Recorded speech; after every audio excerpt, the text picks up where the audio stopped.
Apex Legends stands out in the Battle Royale genre as not only a huge game that people play, but as a good game outside of that. It's the first Battle Royale game that I've played and enjoyed that doesn't just reuse the game it's based on to make a quick buck or to satisfy their stupid fans. No, Apex instead asks the daring question, what if a Battle Royale title was an actual game?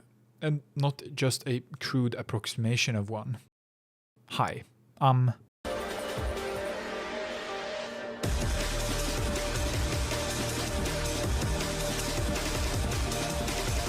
but you can simply call me Amazon. And in preparation for this analysis, I played close to 1,000 hours of Fortnite almost 5 years ago. I played a couple of games of PUBG on a bad PC with about 20 FPS for 3 hours in 2020. I played Black Ops 4's Blackout for almost 150 hours, where I made this now unlisted video. A video where I almost won with a pistol only. I have also played H1Z1 for a couple of hours back in the day and Counter-Strike's own Battle Royale mode. All of this to say that I kind of know what I'm talking about as a whole, but I'm by no means an expert in the genre. What I never told you, however, is that I really wasn't any good at the games I just mentioned, outside of maybe Black Ops 4's Blackout, a game that no one else played. That's one of the reasons this video is pretty special. I'm by no means outright bad at the game, but I'm also not a professional player. This is the perspective that this video takes place in, not from the view of a totally new player or bad at the game journalist, but as your average to above average tryhard, sometimes kill hungry casual. I will not speak about how nice this game is even though I got all my footage from somewhere else. And I won't speak about the pro scene because I don't really care about it all that much. In a developer interview not too long ago, Respawn said that they want Apex Legends to stick around for up to 20 years. And in this video, I kind of want to challenge that. I will speak about how this game is supposed to reach the goal the developers have set for themselves, as a game to rival the other game I have this unique perspective on, Counter-Strike. How to make something timeless not only in look and technical prowess, but timeless in gameplay and feel, the same way soccer or chess is. So what's this video actually about? Well, first of all, I want to recap and explain the gameplay loop and stuff you'll be using in Apex. This includes a somewhat exhaustive analysis of the movement and gunplay. The second part will be focused on the legends, a recap and analysis of all of them, some more in depth than others. Next, we'll take a stroll down to the quote-unquote stuff, which includes the guns and how they place within the meta, the inventory and why it sucks, and so on. After that, we take a look at the places you get to use these aforementioned things, the maps and the modes. Somewhere in between it all, I will speak about the skins and the free-to-play model, a surefire way to make me sound stupid. There's also a small discussion about patches, aim assist, and skill-based matchmaking in there, so if you're hovering over the subscribe button, maybe hover over the dislike button instead. Before this video starts, I want to warn you that this will be outdated in some areas. Heck, some became outdated while writing it, some while editing, and others will be outdated after the release of it. But most of it won't be. The core of the video will stand. But without further ado, let's get into it.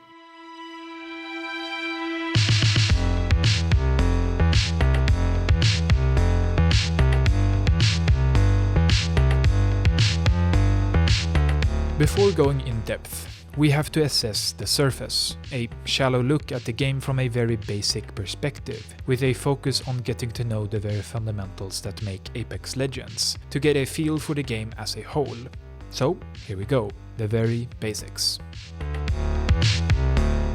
Apex Legends is a free-to-play, fast-paced, first-person, ability-based battle royale title developed by Respawn Entertainment and released on the 4th of February 2019. To break that down, the game is free. Completely free, actually. Apex is not a pay-to-win title, outside of cleaner iron sights on certain weapons using skins, the way Apex Legends makes money.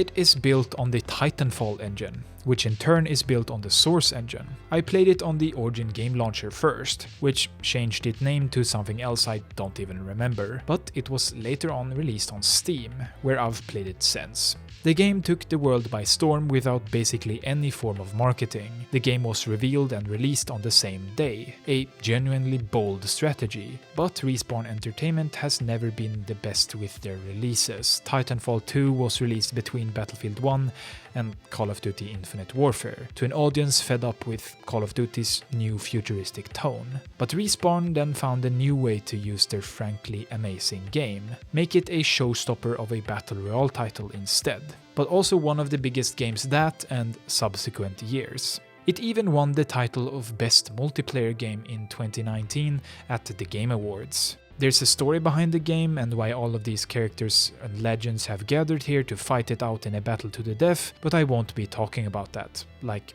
at all. I couldn't care less about the story. This is going to be purely aimed at the gameplay and many mechanics that drives it. There are, in my eyes, 3 things that make a Battle Royale title into a Battle Royale title. These 3 things can be changed and altered somewhat, but if these 3 things aren't present at all, it's not really a Battle Royale anymore. The first and most important thing that makes a Battle Royale game is the number of players. There isn't a single Battle Royale game with 10 players on the map. That doesn't really work, and it makes the entire experience, fighting to survive longer than let's say 50 other people, kind of null. Being the best out of 10 isn't as cool as being the best out of 50 or maybe even 100 players. This is one of the genre's biggest driving factors, being better than the others populating the server. It's a powerful driving factor and one that makes the genre truly addicting for a lot of people. For me, not winning is a bit of a hit to myself, a reason to improve. My single biggest reason to keep playing games beyond the quote casual stage, unquote. For others, the thrill of winning against better or just other humans is what makes it exciting. I'm not unaffected by this either, but the slow burn of improving and then the realization that I in fact am improving is the greater contributor to my enjoyment of bigger lobbies and other players. The second big thing that to me makes a Battle Royale is the, at first, huge map. The safe feeling of being able to run in either direction to outrun your foes, to then get encapsulated within a small and claustrophobic World War III battleground. The slowly shrinking map is the second thing that makes a Battle Royale, and the reason why a match doesn't take hours to complete. This is a major deal in making engagements happen. Oftentimes it's a ring, slowly but surely shrinking in random places within itself. Outside of this ring, depending on the game, you take damage, forcing you to move into the safer area within it. This drives all players into a comparatively minuscule arena. Fights will feel desperate here, driven outside of the safety of the huge map into the crowded and hostile proving ground. The circle stops the game from feeling drawn out and boring, moving you at a steady pace. Being outside of the ring, in the damaging gas or storm or force field, will rush you to make bad decisions or straight up mistakes. It stresses you to get out of it, because if you dare stay inside of it too long, you might emerge outside of it without any healing items or a low health bar. I love this part of the Battle Royale genre, and without its inclusion, you're not playing a Battle Royale at all.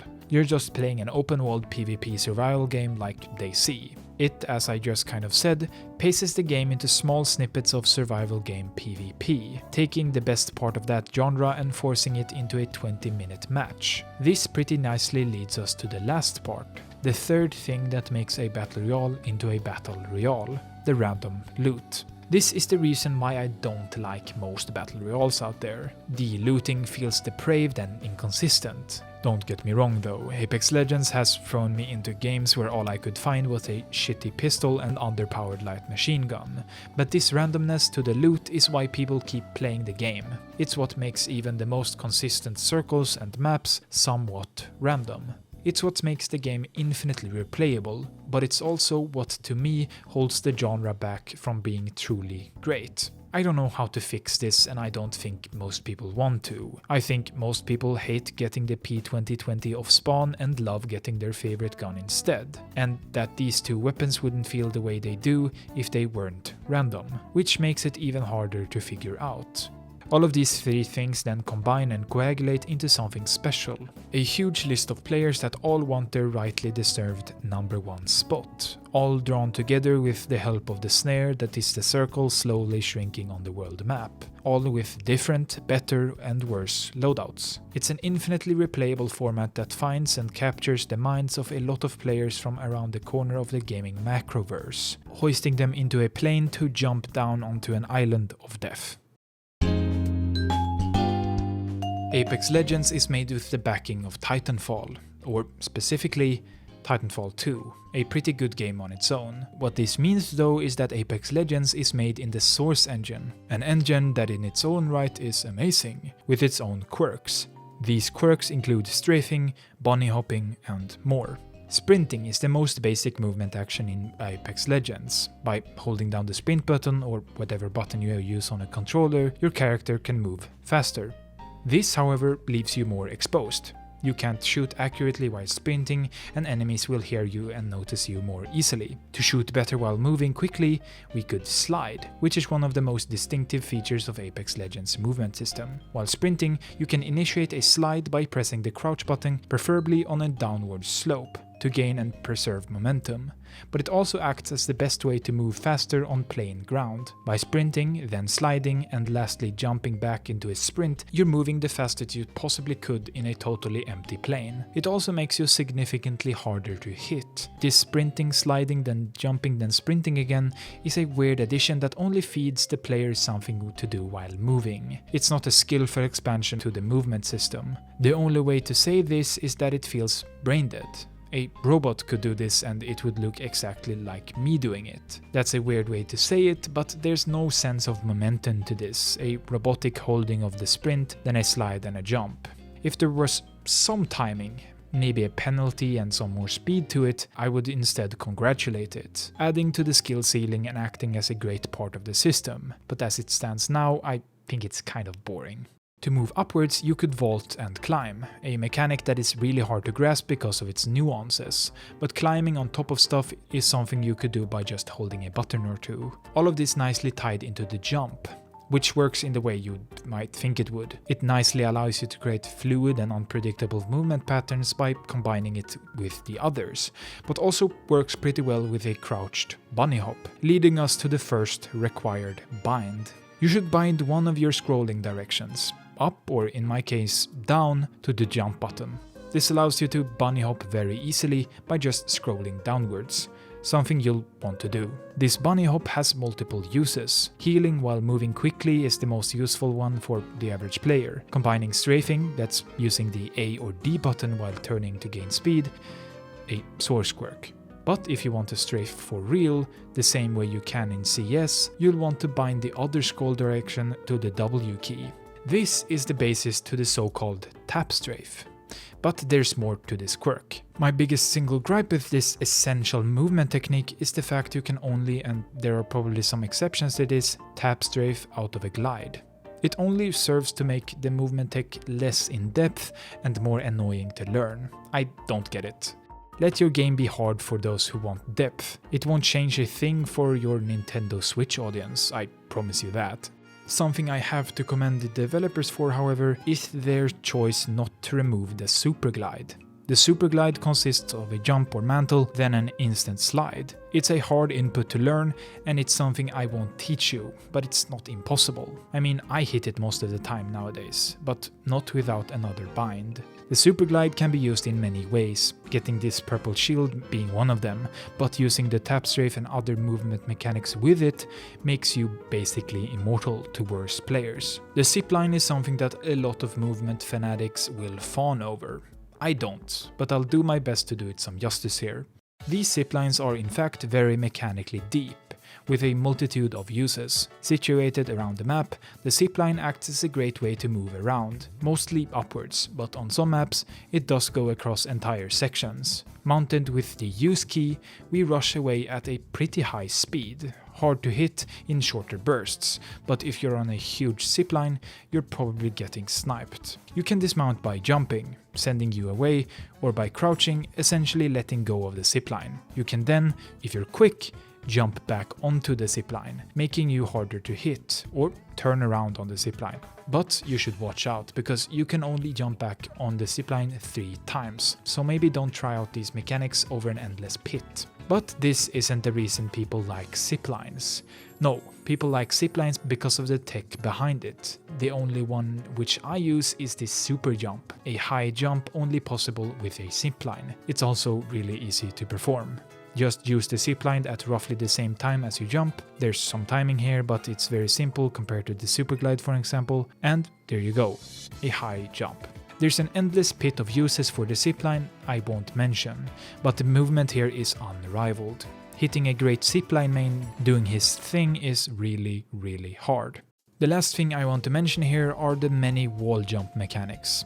I don't like how you wall jump in this way.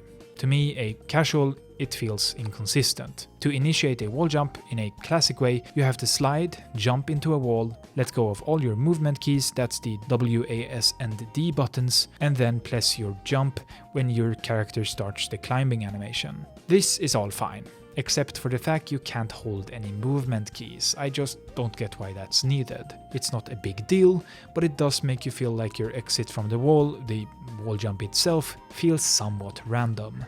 People better than me at the game will have many valid reasons as to why this is, but yeah, to me, again a casual, it does feel very inconsistent. This wall jump has many uses. Being hard and annoying to hit and moving somewhat faster are the most notable uses for this movement tech, and when you hit one of these wall jumps, you feel kind of awesome.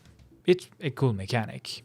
There are alternate ways to do wall jumps too. I won't delve into them, but shout out to jump fatigue wall jumps. You're pretty cool too.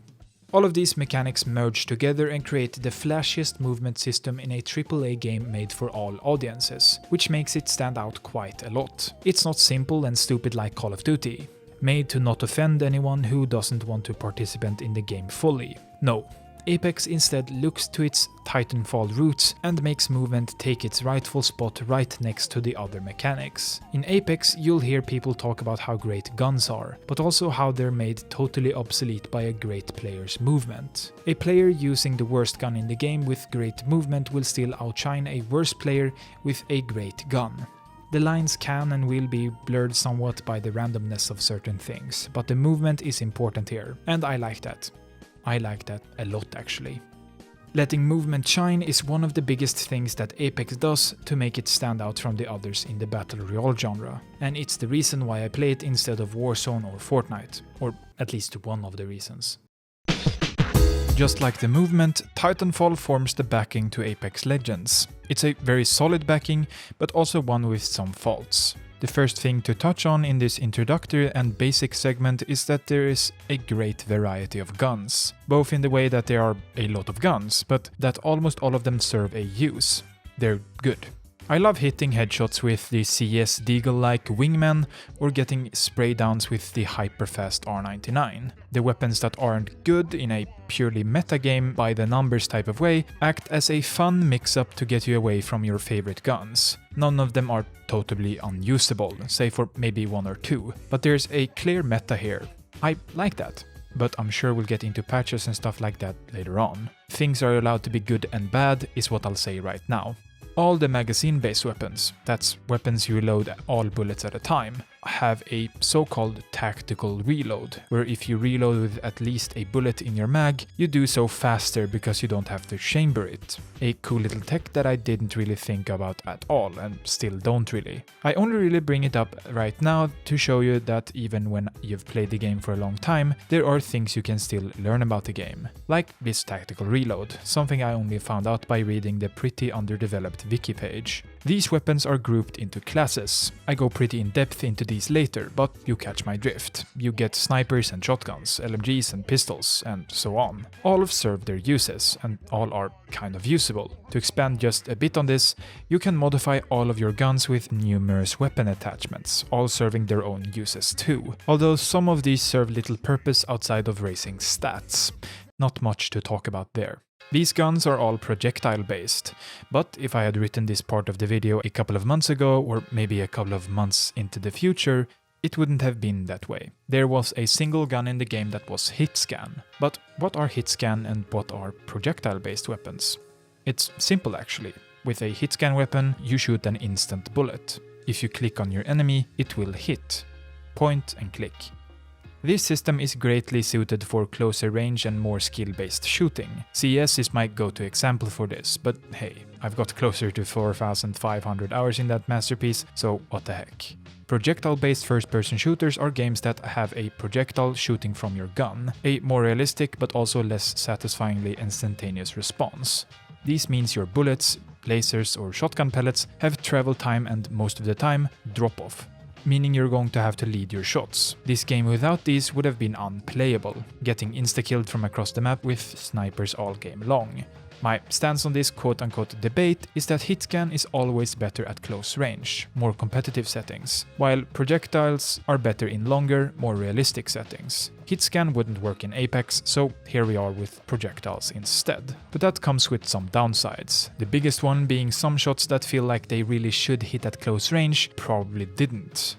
It's frustrating at times, but hey, maybe I'm just indoctrinated into the CS way of doing things. Which nicely leads us to the fact that the automatic guns in Apex Legends have a spray pattern, meaning the way your gun fires is predictable. This pattern is unique to every gun, not a straight line downwards, but often symbol-like lines. The 7-looking AK-47 from Counter-Strike is maybe the most known of such patterns. This spray pattern is something that every game should probably have, to be honest. It raises the skill ceiling by making spraying not so much of a spray and pray affair, but instead a spray and skillfully recall manage type of affair. Sure, it's not realistic at all, and sure, recall management sounds the opposite of cool, but it is. It's a cool thing that I think games that want to be skillful should implement. With all this said, however, it can be completely, and I mean entirely, negated by just moving. For some ungodly reason, moving at all during a spray negates most if not all side movement in the recoil pattern, taking our 7-looking AK spray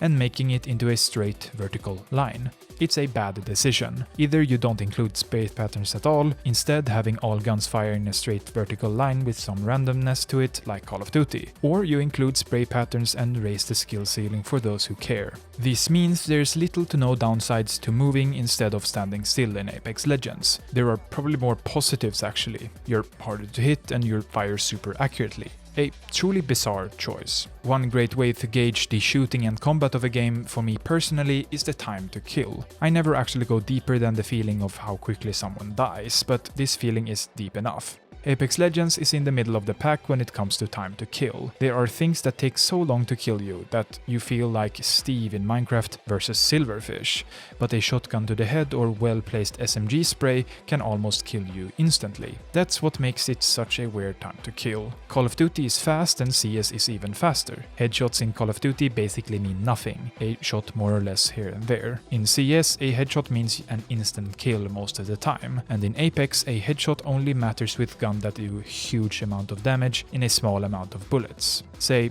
shotguns and snipers. What I mean to say is that aiming at the head in Apex is less important than just hitting at all, but not for all weapons.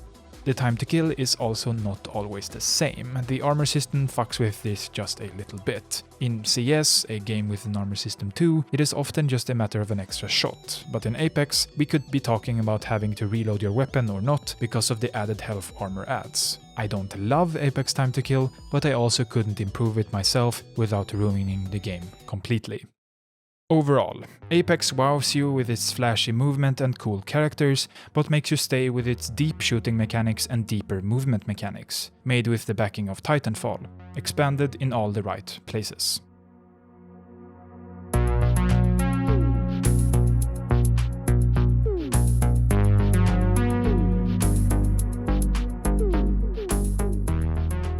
The second part of the name Apex Legends is Legends. The biggest selling point of the game is the numerous characters to choose from. In this section, I want to somewhat superficially review all of them. There are 24 legends that are playable characters in the game as of making this video.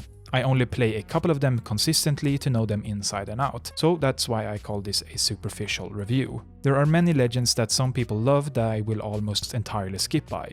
Horizon mains, hello, I'm sorry about that, but I don't have an unlimited amount of time in my day. With that said, I did play almost all legends for a pretty good amount of time, just to be able to say I did. A running challenge I set out for myself was to main a new character every so often, the picking process for which was basically random. This is by no means enough, or even close to, but playing every legend once is a great way to get a better grasp on the game, even if there are 20 plus characters to slog through. Every legend in Apex fits into a class. I'll speak about these more in depth in a while, but they do come with their own unique properties. All of these characters have at least 3 abilities. Their passive abilities, that's their, well, passive abilities. Maybe they regenerate health over time, or they get a speed boost when getting shot at. The second ability that every legend gets is a tactical ability. This might be a smoke grenade or a scan revealing enemies in a certain area. These are almost always on some kind of cooldown, but not always.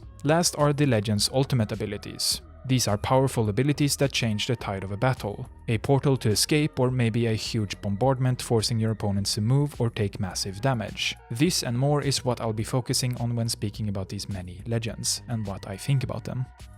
But before that, there was a new character added to Apex recently. I'm not going to talk about her at all, but yeah, she was added, she looks cool. That's it. This video is taking too long to make and they're making new legends. Fuck me, I guess. Before looking at every single character in Apex Legends, we'll take a somewhat deeper look at some I actually play pretty frequently. Don't misunderstand me here though. I'm not very proficient with any of them, starting with my most played of them all and probably the most popular character in the entire game. Octane is a very simple and kind of egotistical legend. His entire kit focuses on being fast, moving in and out of cover, and most of all, pushing and escaping. He fits then almost perfectly into his class, a skirmisher, a class I'll speak more broadly about in a couple of minutes. His passive ability is almost always usable, his regenerating health. This can be used in countless situations. In a gunfight, you'll essentially have more health if you're not constantly being shot at. When the ever-encroaching ring does 10 damage to you, you don't have to use up that precious healing item to get all that back. Instead, you'll just slowly regenerate it. But that's the thing, it's really slow. Not so slow it's useless, no, it's no regen ring from Dark Souls, but definitely slow enough for you to not have full health if someone has to reload their weapon in front of you. It's balanced and a great passive. One that lets you focus more on shooting and less healing, or maybe more accurately, focus more on moving and less healing. This leads us nicely to his tactical ability. The so-called stim increases Octane's walking speed by about 30% and his sprint speed by about 40% for 6 seconds. The drawback is that it costs Octane 20 health points, or at least down to his last health point. He can't kill himself using the stim, which would be kind of crazy now that I think about it. Overdosing in Apex Legends is not something they want to bring up to the ESRB rating board. The stim has a 1 second cooldown, which basically means it doesn't have a cooldown at all, and can be used one after another. This is such a simple and great tactical ability that I use all the time, both to run faster to places and, in a gunfight, both to push the enemies and run away from them. The stim has many uses outside of just moving from point A to B quickly though, as a way to remove many stun effects placed on movement, to move faster while healing, or a way to just not get hit while bunny hopping around. I like to use it when popping a health item, as it gives us free speed without taking any health debuff. Its uses are obviously plentiful, and it serves as a great tactical ability because of it. Last but not least is his ultimate ability. The jump pad might seem like a simple throwable at first glance, but in actuality it acts as a whole new chapter in the movement Bible. At its simplest, it acts as a way to move away with a double jump, crouching or sliding into it, sending you forward, walking into it, sending you forward but mostly upwards, or if you melee into it, sending you straight up. These are just the simple ways it allows us to start our jump, What we then do with the following double jump is completely up to us. A turnaround in the air with a tap strafe, to slow down or just to gain more height. If you main Octane, you're one of a couple of hypothetical people. You're great at the game, but don't want to bother with complicated and tedious mechanics like abilities. Or you love to move. Movement and avoiding damage is what you love to do. That's why I started maining Octane in the first place. Another person you could identify with is the person who mains Octane because he has a great passive ability, that being his health healing over time. As I said, I started playing Octane for the movement, but I ended up liking him more for his simplicity next to the others in the game. A jump pad, a great passive ability, and a simple yet universally usable tactical ability. I like Octane for his simplicity, but damn, he is simple. There are characters in Apex that are harder than others to play effectively with others. This next character is one of these characters, but also a legend that works amazingly without a team to depend on. First of all, Wraith is among the most popular character picks in the game. It's not a very cool character to main. You're not one of the cool guys by playing this character. That's why I strayed away from her for a long time. I, like most people, want to be at least a little original. This all started to fade away, which is a reference by the way, when I finally tried Wraith for real. Starting off, Wraith has a very small hitbox, making her harder to hit. This is what her entire kit boils down to, escaping and staying alive, which nicely leads us to her passive ability called Voices from the Void. Voices from the Void are voices that only Wraith can hear. The schizo ability essentially, except instead of hearing voices telling you that the US government is corrupt and that Obama is actually an alien, you hear useful stuff like someone's aiming at you or there are traps nearby. These make Wraith less prone to being pinched in a sandwich or simply ambushed, especially by someone using a sniper rifle from far ranges. This ability is best used, well, I guess abused, by being in the open with great open sightlines towards the entire map, while still having somewhere to hide. It means you'll know someone is close by without risking death. You will still be ambushed quite a lot using Wraith, but this ability combined with their tactical has saved me more than once. This tactical is called Into the Void, an ability that makes Wraith both almost invisible and at the same time invincible.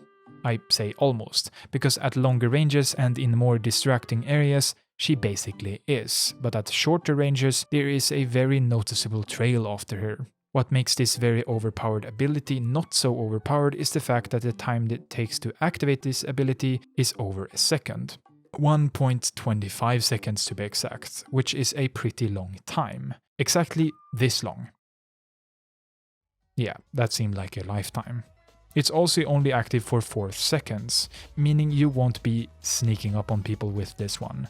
You probably also won't be running away from certain death all the time. Sometimes you'll manage to, but a lot of times you'll die in the 1.25 second window of activating it, or you'll die coming out of it. While in the Void, you have a pretty bad idea of what is what. There's some lore reason behind it, but it also nerfs you quite a bit. While in this state, you also move faster, 30% faster actually, making it an even better tool for running away. The uses for this tactical ability are numerous. Running away from the circle of death or avoiding certain other abilities are among these uses. I could go on for at least a couple of more sentences here, but let's take a look at the ultimate ability instead.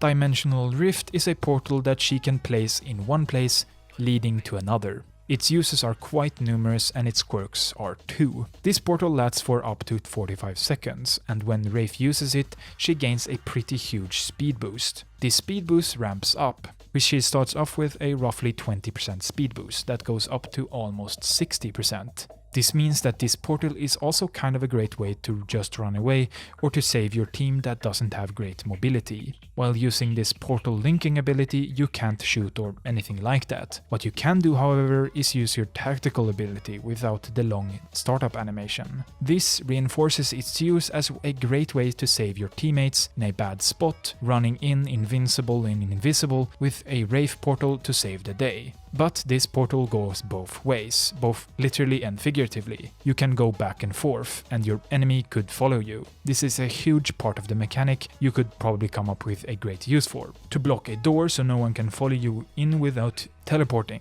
to trick someone off the map or far into the damaging storm, and so on. I've never managed to trap anyone inside it for free kills really, but you certainly could. Its uses to me are more to safely rotate in and out of fights to heal, or to just run away, or maybe to get on and off a power position or high ground. A portal is clearly a huge mechanic, and one I could talk about for a long time, and it shows why Wraith is actually a truly mechanically hard and complicated character if you want it to be. Wraith's big gimmick is running away and surviving where any other legend couldn't. This might seem exactly like Octane, but unlike Octane, a very egotistical legend, Wraith has some truly great team capabilities. She's also one of the most mechanically deep legends with her portal and tactical ability, making plays that seem impossible, well, possible. Is this me saying that Wraith is a better character than Octane? Yes. Yes it is. The next character I play stands in stark contrast with the others before it. Lifeline as a character is almost selfless in her playstyle. Don't get me wrong, it's no medic from Team Fortress running around endlessly healing the nearest dying teammate. Apex is more about shooting than that, but she does have a kit focused almost entirely on healing and helping her team. She's honestly picked quite often in game, but rarely do I meet a Lifeline main that managed to carry my lifeless body to a victory royale. That's because, in all seriousness, Lifeline is not a very good character. Almost all of her abilities have been outmatched in this day and age by new characters, which is something I'll speak on. But she's really easy to play, and her kit can be used for more than your team, so that's why I think most others choose to play her. Lifeline's passive ability is being able to revive someone while moving around. Instead of holding a button slowly on your teammate, you place a drone that does it for you while you hold the oncoming push or loot the already dead enemies. It's a great ability that together with the tactical ability forms what is a pretty strong foundation that causes her team to outlive otherwise impossible odds. This combined with her small hitbox also makes her quite frankly a great character to just use as any other. She's hard to hit like Wraith with the abilities of a supporting character. Pretty cool stuff honestly. Lifeline's tactical is her healing drone, a placeable drone that heals over time within a small area. It only heals your health though, and it's really slow, so you won't be running behind something to quickly pop one of these out. The fact that it revives your health and not your shield is quite nice though, allowing you to use a couple of shield cells while still healing your health at the same time. Nice.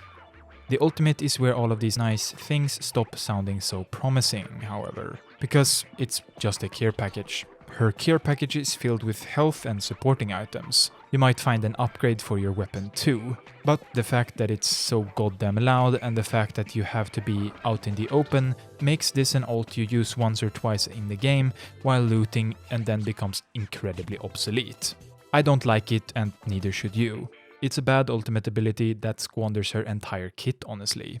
Lifeline was my third love in Apex Legends, coming in close after Octane and Pathfinder, but unlike those two, I can't say I really like her all that much anymore. Her abilities are simply outmatched in the current meta, but will also be outmatched for a while even if a slower and more healing focused meta evolves. The truth is that Lifeline desperately needs a new ultimate ability, something to do with revives or healing, instead of a somewhat useful yet super loud care package that might give you literal poop. Why not make her ult a huge drone that heals over time in a radius about the size of Seer's ultimate? Why not let me revive one of my teammates at full health? Something like that would make Lifeline a character to root for again, a character with an actual use in the game outside of sometimes topping up your health or allowing you to loot while your drone revives your teammates. I loved playing this character not so long ago, but after getting better at the game, or at least better than I used to be, I feel completely useless with this character, outside of sometimes saving a teammate a syringe healing item or two. There are some characters in Apex that more people should play but are so unappealing at first sight that no one even thinks about their obvious utility. Gibraltar, the next character we're going to speak a bit more in depth about, is one of these unappealing but very useful characters. Gibraltar is all about shields, and just like Wraith, all about surviving. But this time, instead of running away, cowering in fear, we protect and defend. In this way, Gibraltar is Apex's tank, with a passive ability to match it, a gun shield. This frontal shield adds 50 health points when aiming down sights, a shield that pretty nicely protects his upper body, meaning a crouched Gibraltar with a gun shield out essentially has 50 more health than the other players shooting at him. This shield is excellent at longer ranges, especially when trading shots, as his shield will help him take those extra sniper shots or 30-30 bullets to kill his opponent before him. All of this combined with the fact he's fortified, meaning he takes 15% less damage and isn't slowed by shots, once again cements his position in the roster as Apex Legends' tank, and a pretty fantastic character if all you want to do is survive longer than the others in the game by pure health. But Gibby is also kind of big, so you'll get hit more than, let's say, Wraith. This balances him out pretty well actually. Gibraltar's tactical ability is his Dome of Protection, a dome shield protecting you from all damage except the ring for 12 seconds and can be used quite often, with a cooldown of 30 seconds. The most obvious uses for this are to revive a teammate, survive another Legend's abilities, or simply heal. Reviving a teammate is especially good here, where his revive is sped up by 25%, giving him a great chance to actually heal before it runs out too, which is a nice little detail. You can't shoot outside from the inside of the shield.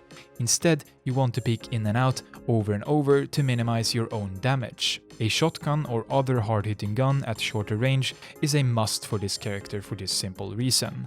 That's also why Gibraltar can feel a bit restrictive to some. Not only does he kind of need a hard-hitting weapon to peek out of his shield with, but he does need to play with his team most of the time, taking a lot of the damage. That's probably why I don't play him all that well, because to be honest, I play this game because of its gunplay combined with its movement, not to sit in a bubble waiting for the other teams to stop shooting at you. The bubble's uses are plentiful, obviously, and is maybe the best way to stay alive in an intense last circle. Probably one of the greatest playmakers out there if you master peeking in and out of it, and a really approachable and understandable way to really help your teammates in a pinch. Simply one of the best tactical abilities in the entire game. Gibraltar's ultimate isn't something to scoff at either though. The defensive bombardment, a 40 damage dealing mortar bombardment hitting a smaller area, a fine way to finish off down enemies, low health enemies, or to just force someone away from their precision. You can still hit your friends with it though, causing slowdown and bad visibility, so maybe don't use it if you want to immediately push. Overall, I don't really like playing Gibraltar. His playstyle really doesn't go well with mine, a pushy and often overconfident movement main, but he is undeniably one of the best, if not the best single defensive character in the entire game, even after being in the game from the very beginning. Pathfinder is maybe the fastest character in Apex if you're talking about pure speed, and maybe the best character overall if you're talking about getting to somewhere few others could. That's why Pathfinder was the first character I mained in Apex Legends before I leveled up enough to buy the second best movement character with a comparably simple set of abilities, Octane. With a pretty big hitbox, he's easy to hit when he's not in the air with his amazing movement capabilities, making him, like Octane, a character you want to move with a lot, to not get clowned on by other, often better geared fighting characters present in the game. Pathfinder is a robot from Titanfall, an eccentric character with some, at times, funny lines in the game. Not close to hearing Gibraltar calling me his brother, but this lovable robot does have his moments. Strictly visually, I think Pathfinder looks really cool, but also really goofy.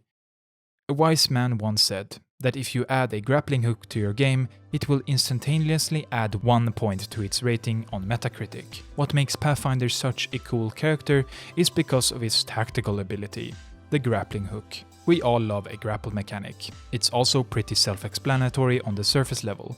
You can shoot a grapple that pulls you in turn moving you places where others just aren't able to go. But once we get into it, you can do some crazy stuff with his tactical ability. For example, to just move forward from point A to B, you can sort of sling yourself by aiming at something straight ahead of you, preferably a bit higher up, and then aim out and hold one of your strafing keys to accentuate the effect of your grapple, sending you flying further and faster than a normal straightforward grapple would. This combined with a bunny hop or other movement preserving trick will let you straight up move faster than anyone else on the server. His tactical's range is pretty damn short though, something that has been nerfed at least once, but even with his short range, there are some amazing things you can do with this tactical. Things that I just straight up can't do.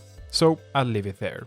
But rest assured that this character kind of plays a different game to everyone else on the roster, with the grapple being maybe the most movement-centered, game-changing mechanic in the entire game. Compared to his tactical, Pathfinder's ultimate is relatively tame, a placeable then rideable zipline that can be placed both going upwards from one side of a house to another, or basically in any way you'd want to. The range on this thing is also pretty goddamn far, making it a notable way to run away from the storm or to just move faster from point A to point B. It's a great way to force players off their high ground, or to just take the entire team with you to the high ground. Overall, a fun and very useful piece of kit. And lastly, his passive is pretty simple, allowing him to shorten the ultimate charge-up time by looking at care packages. It's a bad passive, but one that doesn't ruin his entire kit. So I don't play Pathfinder anymore. Why? Well, I ask myself that pretty often. He has the best single movement mechanic in the entire game, but I opt to play Wraith instead. I think the answer boils down to me wanting to have more impact and survivability. The game is more about shooting than you'd think watching this video. It's more about surviving and helping your team than schmoving on your enemies. Your enemies are often on the same level, or even better than you. You can't be playing the game for quote-unquote fun if you want to win. And I want to win. That's why a movement gimmicky character with limited use in gunfights outside of his amazing movement capabilities and abilities to gain the high ground will never outshine going literally invincible or throwing out a shield for your dying teammate. I'm completely ranting here, but I think that Pathfinder deserves a better passive, one that could help his team a bit more. That's all I wanted to say about this lovable robot, a great character to have fun with and move around in. A great character if you're an amazing aimer who doesn't want to think about using your abilities to help your team or advance the game, but instead want to Spider-Man around shooting heads with witty one-liners being fed into your ears. So, there are just a couple more characters here than I spoke about just now. Actually, a lot more, which would make this video too long if I decided to speak about them all so much. That's why we're here. I want to briefly speak about some of them and some of their abilities, but also I want to speak about their classes and what these classes have in common. We start with the recon characters. All the characters in the recon class can use survey beacons scattered around the map that reveal enemy players for 30 seconds. A great way to push some unsuspecting teams or to find a way through the map that isn't laced with third parties. Recon characters specialize in recon, knowing where other players are and where they're going. Some more literally than others, like Bloodhound, seeing clues on the ground with their passive. Clues like the fact that someone has battled here not too long ago or that someone just passed through here. Bloodhound's tactical reinforces this when used on a Raven, putting a literal arrow on the map pointing to the nearest foe. This tactical, when used as any other, acts as a very straightforward wall hack. You see enemies through walls for a limited time within the area you just scanned. Their ultimate is also pretty straightforward, upping essentially all their stats, giving them thermal-like vision, enemies appearing red while everything else turns black and white. It's especially great at finding enemies in smoke-like abilities, like the ones we'll speak on a bit later. I think that a team with a Bloodhound within it is a team better off than a team without Bloodhound in it. I love having one on my team, knowing where the other players are more often than not. A character that I love, truthfully haven't played all that much. Crypto is often helmed as the worst character in the entire game, and I do agree most of the time, especially if you're the one to play him. I say that because simply having him on your team doesn't mean you'll lose. No character is that bad actually, but he's not the worst in the game to have as a teammate. He can go around in his little drones scanning for enemies and reviving his teammates from death. He can stun a team with his ultimate and help his team that way. But being the one going around with a drone, standing stationary and vulnerable on the ground, is not a great time in my opinion. That's why Crypto is often called the worst, because even when he helps, he's not even close to the fight. There's only really one recon character to rival and maybe even surpass Bloodhound: Seer. Seer's passive is the heartbeat sensor from Call of Duty Modern Warfare, knowing if people are inside the building you're aiming at or in the area you're looking at as a whole. It's a pretty goddamn good passive ability, and one that is somehow surpassed by his tactical. His tactical is reminiscent of Bloodhound's scan. It shows people in a, this time, smaller area. It also shows how much health they have, and last but maybe most importantly, it stuns them, stopping them from healing or reviving a teammate, and promotes a push from you. It's a truly great tactical ability, but is undoubtedly harder to use than Bloodhound's equivalent. His ultimate is also great, a big sphere of wall hacks that you can place, showing you and your teammates the enemies through walls. A great defensive ability and kind of a game changer indoors, especially in those small final circles in a ranked game. Overall, Seer acts as the only replacement for Bloodhound, and maybe even a better one. A character I don't play, but one I love to have on my team, especially if they have mastered the tactical ability at least somewhat. Vantage is not much of a recon character outside of her ability to zoom in with nothing equipped, Minecraft Optifine style, but she does have one heck of an ability to be annoying. Vantage's main thing is her ultimate ability, her sniper that deals more and more damage depending on how many shots you hit in succession. This makes her kind of a recon character, but more of something else, a category that doesn't exist. She's laid back and focuses on sniping and holding the high ground. She gets to this high ground with her tactical, a bat she can sort of grapple to, making high up places a walk in the park to get up to. Overall, I don't really care about Vantage. She's obviously just a very simple character that the devs threw in because there isn't a sniping/zoom in character in the game yet, with a tactical ability that doesn't make much sense for her kit outside of making it to the high ground. I've played her quite a lot, and she's not the worst, but certainly not the best either. The Assault class is maybe the simplest in the entire game on paper. Shoot and get shot. Legends that have the upper hand in combat in terms of raw power. Their class perk is that they can carry more ammo in each stack, an amazing perk, but they can also open specific assault weapon supply bins, shown on the map, containing more attachments for your team's loadout. Good stuff. Bangalore is, in my opinion, just like Seer and Bloodhound, maybe one of the most important characters to have on a team. What makes her so special is her ability to fire out smoke bombs. These are straight up overpowered in certain situations, most of which are pretty obvious. Paired with a Bloodhound scan, or even ultimate ability Bloodhound can just go ham on the targets outside or inside the smokes, seeing the people healing, reviving or reloading within its up until now safe smokes. That's what it's used for the most.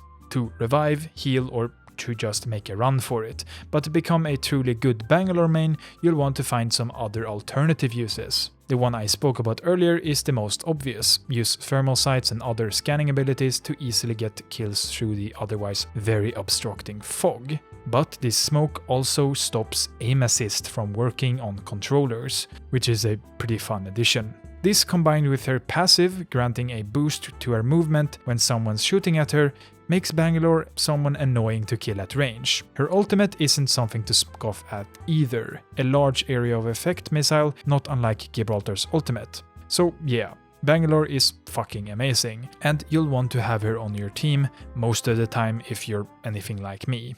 Fuse specializes in grenades, being able to stack up to 2 in every slot instead of only a single one, which combined with his tactical and annoying AoE grenade that deals ship damage makes him a super annoying legend to play against.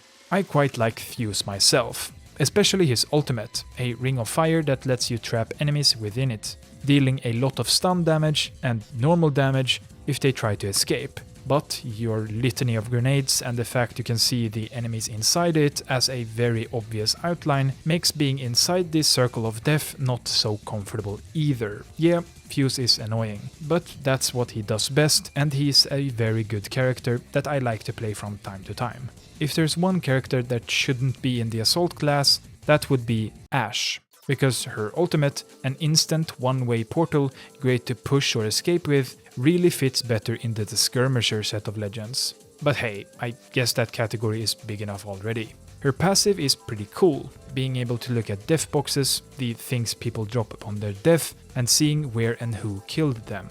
It's a great way to push unsuspecting teams or run around them without them ever knowing you were there. Her tactical, a snare that slowly moves through space until it hits something or someone, lets you push or grenade someone to death pretty well, a cool strategy that is frankly pretty hard to pull off. Ashe doesn't have that one last little thing to make her great. She does have great things all around, but nothing that makes her special, or something to pick her over, let's say, Wraith, outside of her pretty amazing passive ability. Mad Maggie is maybe the least innovative character in the entire game. A single idea carries this entire character. Don't get me wrong, I've had some fun playing Mad Maggie, but outside of her tactical ability and maybe her ultimate, she's just a gimmick all the way through. Let me explain. The single okay idea in her kit is her tactical ability, a piece of equipment that does damage in a small area behind a wall. That's it. It's a fun ability that has many uses, mainly getting someone out of a small piece of cover.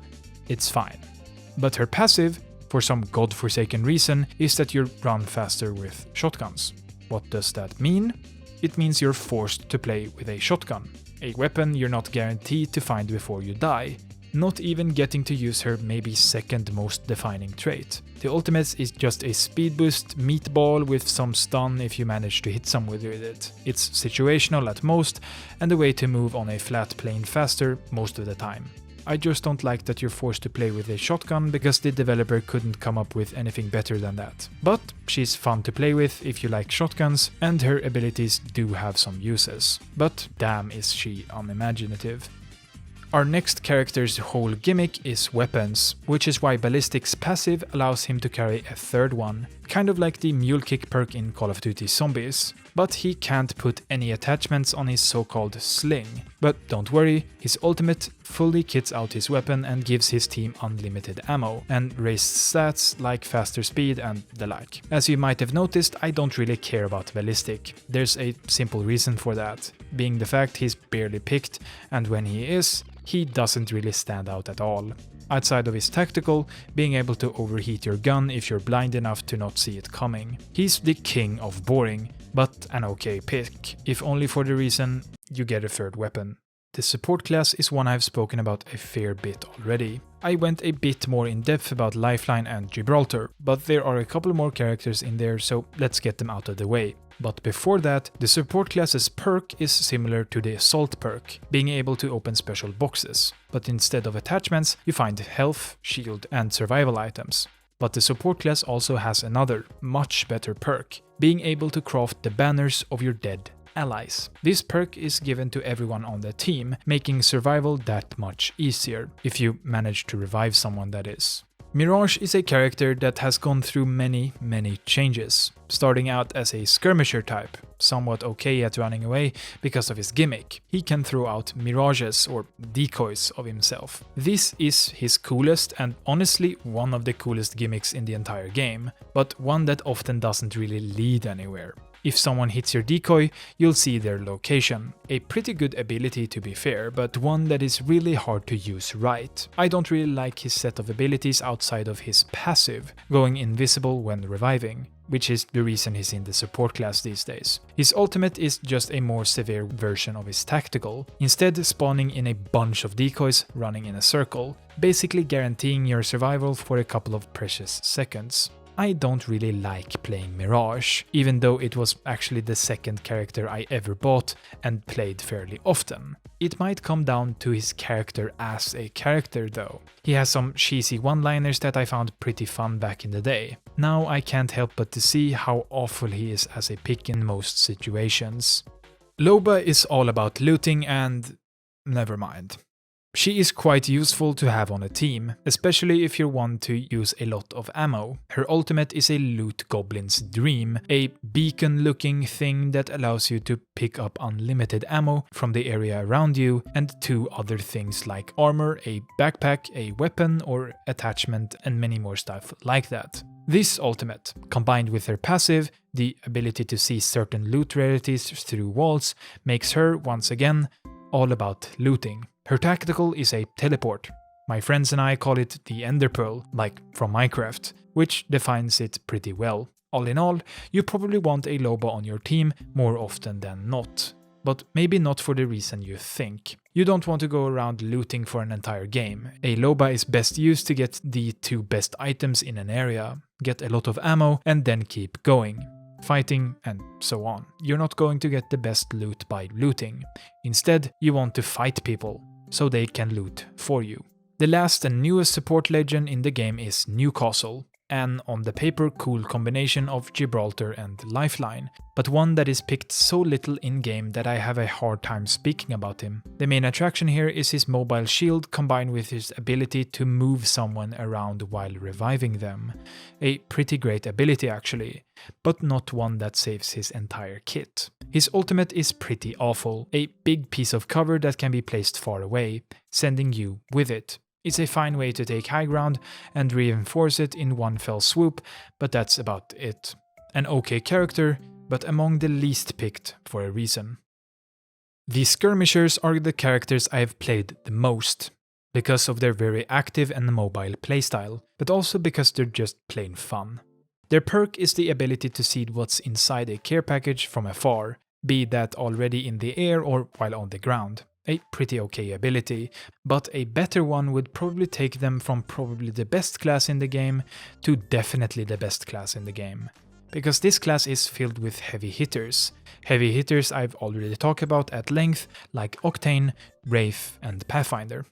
Revenant recently had a big change in his playstyle, going from the assault category into the skirmisher category. This change was probably mainly because of his entire kit changing from a more suppression and tank character to more of a movement and tank character. His passive is amazing, being able to crawl up walls like no other.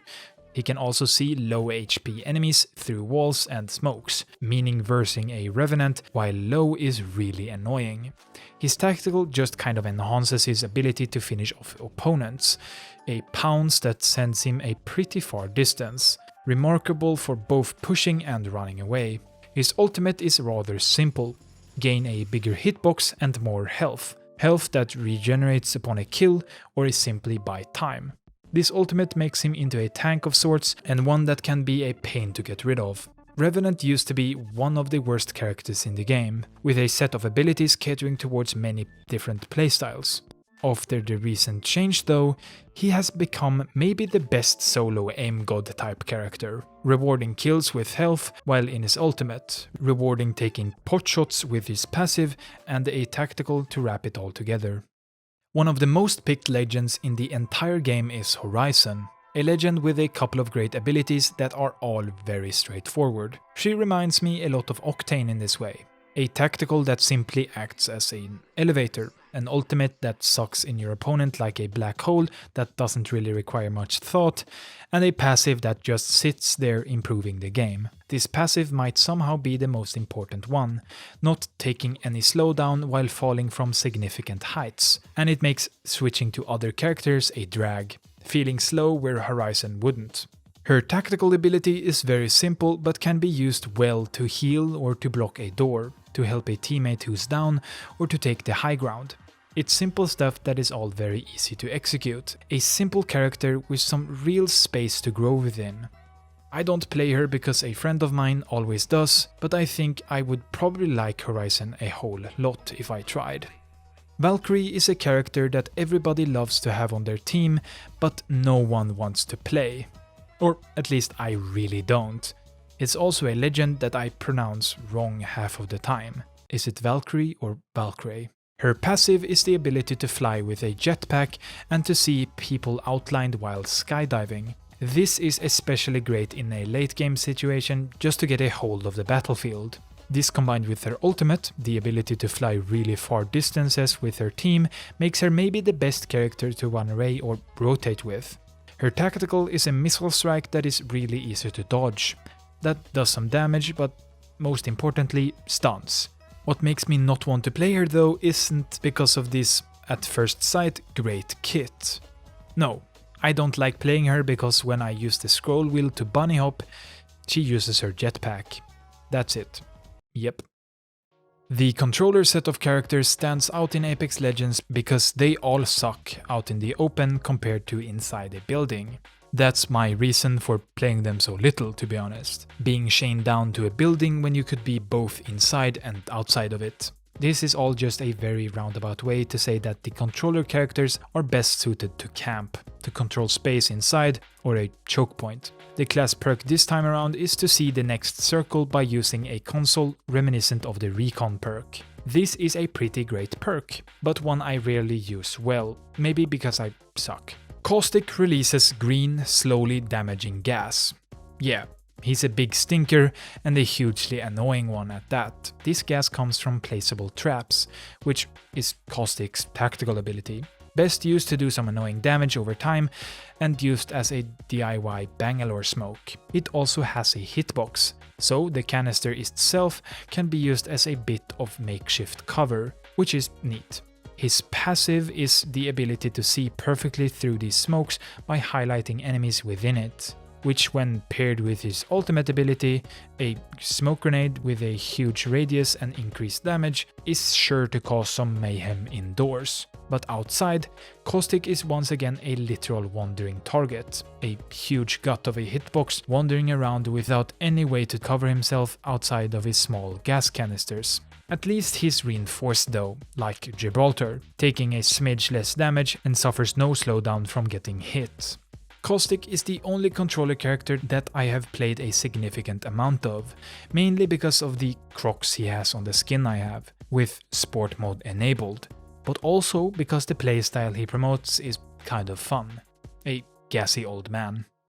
Instead of gas canisters, Watson, the obligatory French girl in the lineup, uses electrified fences. These fences are Watson's tactical ability, and a pretty good one at that.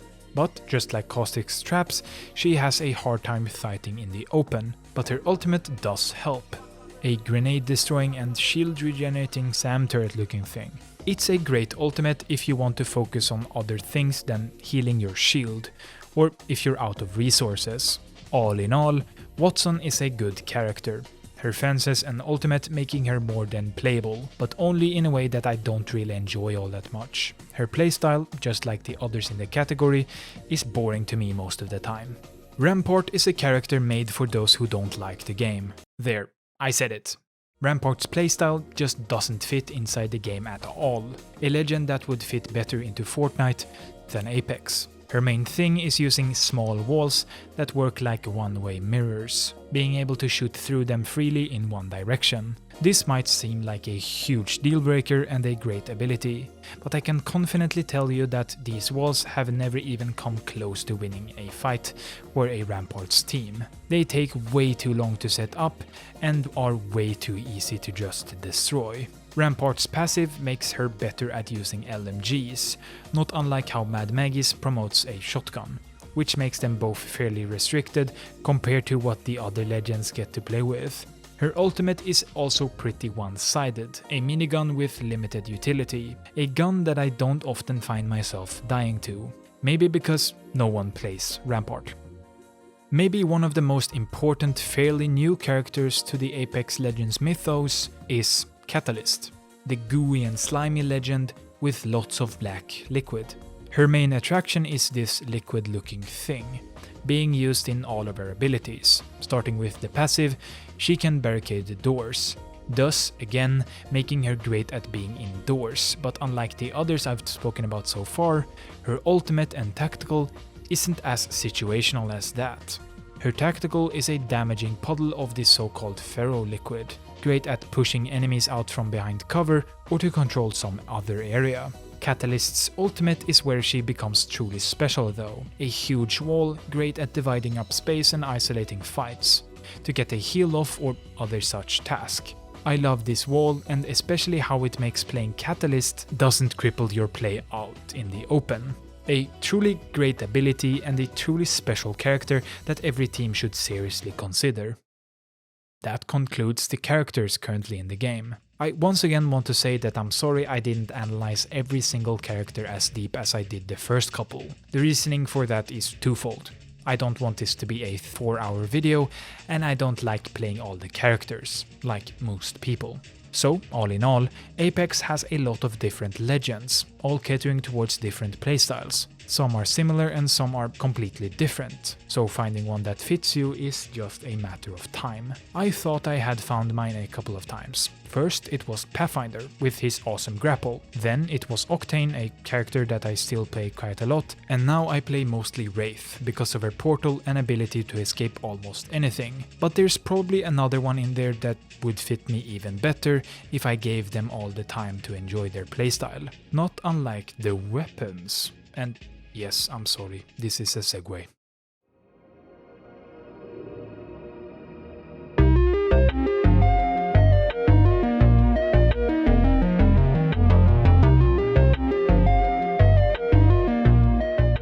Apex has a pretty extensive library of weapons, but unlike games like CS or other adjacent first-person shooters, this game doesn't have a single best weapon outside of super special drops. There are no AKs that are objectively better than the M4s, FAMAS and Galils of Counter-Strike. There are no AN-94s or M8A1s to stand above the SMRs and SWATs like in Black Ops 2. This might seem absolutely perfect, but something so balanced as Apex, at least on my rather casual level, will become boring instead. Now, there are many counters to this argument. Arguments I'll present very shortly, but I think that weapons are allowed to suck, but also some guns are allowed to be objectively better than others. That's why I will in this section talk about basically all weapons, some in depth, others in passing. Don't get me wrong either, it's not a huge problem, but the fact I don't really get any happiness from finding one weapon over another, outside of some cases of course, is kind of a bad thing for a game that's at the very least 20% about looting. Apex Legends is, just like I said, about 20 or more % about looting. After then reading this back, I could probably then rephrase that and call it about 40 or maybe even 50% about looting. So in this section, I'll speak about the loot, foregoing the actual weapons outside of how picking them up affects gameplay. Apex has two main ways to loot, using a UI element or picking stuff up from the ground. This UI element has some problems for me personally, not always working in your favor. But before we press tab on our keyboards, let's look at the UI overall. The UI is awful. Sorry, but I have to be honest here. There's just too much shit all over the goddamn place. In the top left of our screen sits the map, which is too small to be used as a minimap. If it was bigger and or moved more to the center of our screens, it could probably be more useful. But as it stands right now, it acts as a small and cluttered square that requires serious attention for it to be worth using. It should, just like Counter-Strike's map, be customizable, with zoom levels and size options. I like how the map handles the ring though, showing you if a spot is within it by flashing the white ring or not. Cool addition. Underneath the map, a ring timer sits. I don't dislike this placement, it makes sense. And I love how easy it is to tell that the ring is closing or just idle. Great work, Respawn. On the top of our screen sits a compass, a useful tool for calling out enemy locations. I don't like its placement on the top of the screen though. I would personally want it a bit smaller and on the bottom of my screen instead, just like my scoreboard in CSGO, that I can move with the help of useful options in the menus. I don't know why, but looking upwards feels more strenuous than looking downwards.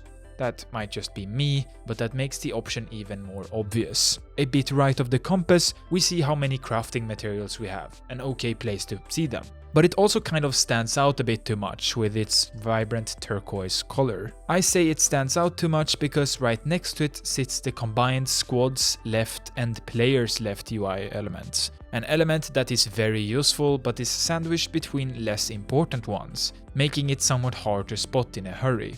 Right of this, we see our potential gains if we're playing the ranked game mode.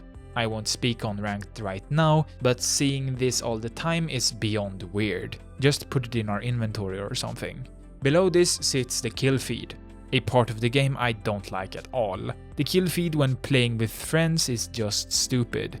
It tells you if someone is cracked or whatever, which is a great part of it, although it's way too hard to see. It doesn't tell you enough, or sometimes it tells you way too much.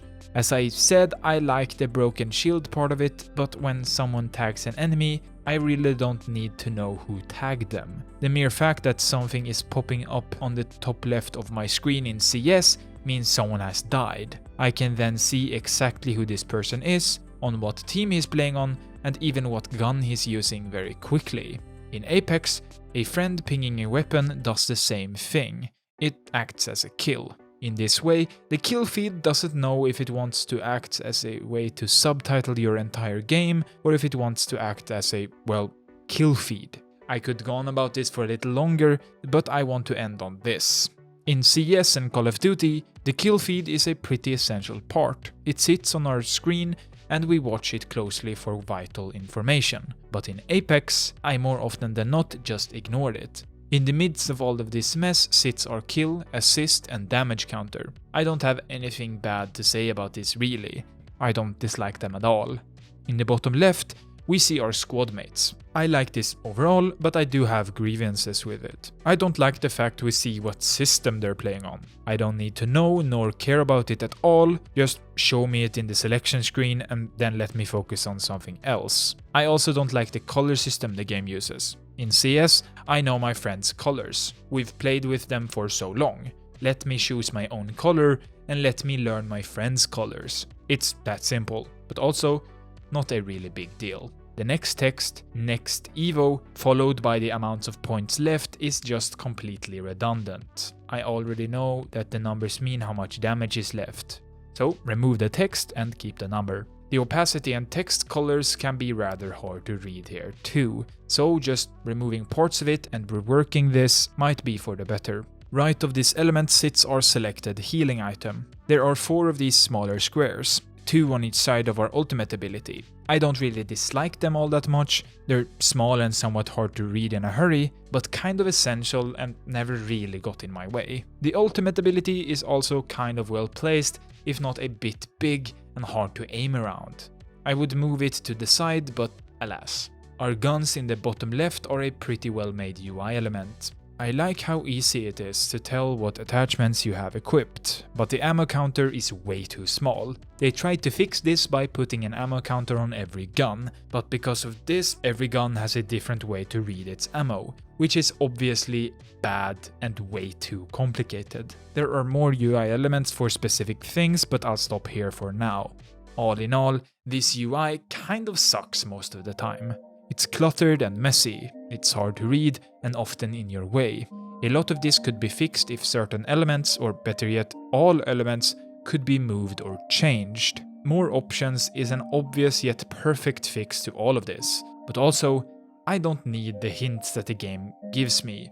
I've turned off the settings for hints, so I don't need a constant reminder that I can look at care packages, that I need to heal, or that I can zoom in with my gun by pressing the sprint button.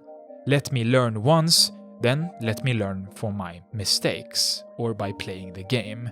I know how to play your game, and I don't need your babying me all the time. Give me that info in a short, concise, and easily readable fashion, or just add more stuff on my screen. You're great at that, Respawn.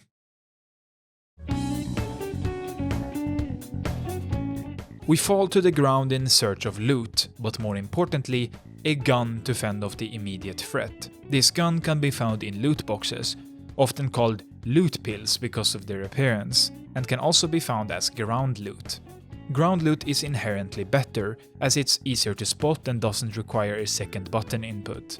It's not random, well, they're all random. But at least you don't need to open a solid box to find out if you found ammo for a weapon you don't like, or a golden goose that ensures your win in the short term. I'm saving my talk about randomness for a bit later, but randomness isn't great. It's kind of awful actually. Picking up items in this game feels mostly great, but there are times when it really didn't feel all that amazing. I think the biggest thing for me is that the game really should implement a stacking feature, not far from Minecraft's system. 2 items that are the same shouldn't take up space in my memory or clog up my screen with even more items. Even worse if they're just sitting on top of each other. Just stack them into full stacks at least. 20 and 20 and 20 of ammo sitting on top of each other, just add 2 more button presses to get into my inventory. Why? It doesn't add anything to the game and should probably be changed. But it never will, because it works fine the way it does right now. But quality of life fixes like this would streamline the experience even further.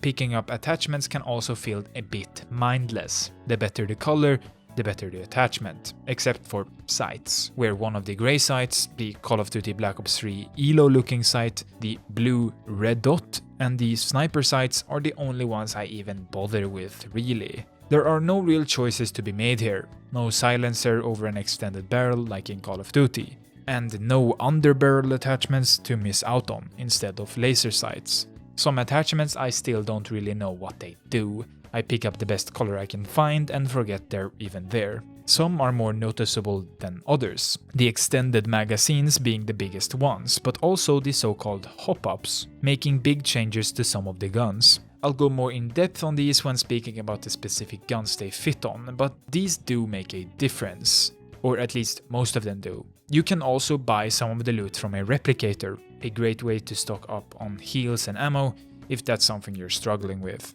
This replicator's inventory is changed every so often, the guns inside it changing once or twice a season. 2 of the items change weekly and 2 change daily. It's a fun little thing to see every day you log in. And this is the inventory, a place of junk and wasted space. You can unlock spaces within said janky waste of space using different backpacks found as loot in the game.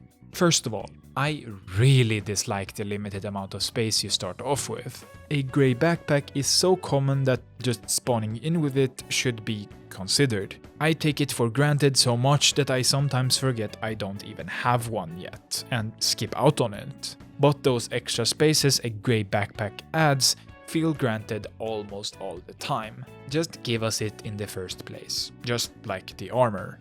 A great segue, because armor is up next. When you drop down onto the map that is the Battle Royale, you have a grey Evo shield. This shield absorbs up to 50 damage and can be evolved into a blue or tier 2 shield by inflicting 200 damage.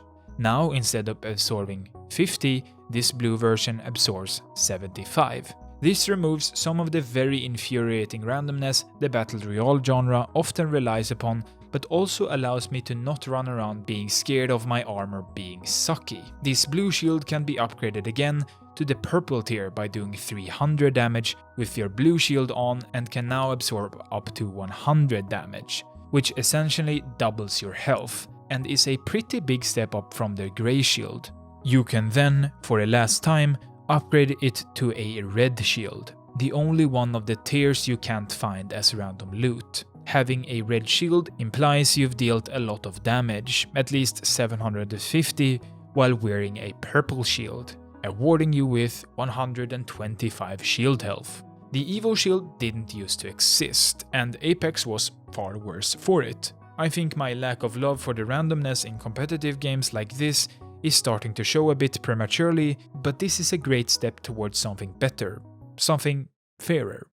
I like the fact that the red shield, the shield that absorbs the most damage, is locked behind a damage wall. There are more features to the shield in Apex Legends, but before that, the golden shield is the best shield in the game in many scenarios. Every piece of golden equipment, that's one of the 4 things on the bottom of your screen in your inventory, does something special. The golden shield is the least popular, maybe because it doesn't absorb as much damage as the red one, essentially being a better version of the purple shield, tanking 100 damage. But what makes this one special is its better ability to heal. When using a healing item, it will heal 2 times as much. This is great for fighting, but also, because of the nature of healing items, you'll always have the upper hand in terms of loot if everyone is on the same level. It's not the most popular though, because of its aforementioned lesser shield health, but I think it's a bit overdone. This is a better version of the purple shield, and if you're running low on shield batteries, you should probably consider picking it up. But before I speak about what shield batteries actually are, because yes, I'll speak about them, I have to tell you about armor swapping. The best way to regenerate your armor is a twofold question. Do you have a dead man lying beneath you, crawling around, or are you in the same predicament but lacking the ammo to finishing him off. In the first scenario, you should shoot the downed enemy and perform a shield swap, swapping your shield for his. This might sound stupid to the uninitiated. Why swap your broken shield for his broken shield? Because when you kill someone, their shield is magically refilled of most of its health. This forms the backbone of the kind of deep mechanic that is shield swapping, and a mechanic that I mostly love. It's simple, yet moving your cursor within their inventory looking for that precious armor while being shot is stressful and undeniably an amazing moment. In the second scenario, where we're low on ammo, but full of confidence, we can perform a finisher, the most disrespectful built-in feature in Apex. This long, drawn-out animation has us finishing a downed enemy while replenishing our armor. It's a bad option, but a great one if you're feeling especially superior. If you want to replenish your shield or health by other means, you can use one of the 5 healing items in the game. The syringe restores 25 health and can be stacked up to 4 in a stack, or even higher with the golden backpack. I don't really like the syringe, it's so goddamn slow, and agonizing 5 seconds for a quarter of your health, and it doesn't feel all that great to use. But instead of using it, you should in most cases be using a medkit, restoring your entire health bar in 8 seconds. You should always be prioritizing your shields though, as they're the first thing your enemies should be hitting, and their healing timings are much better.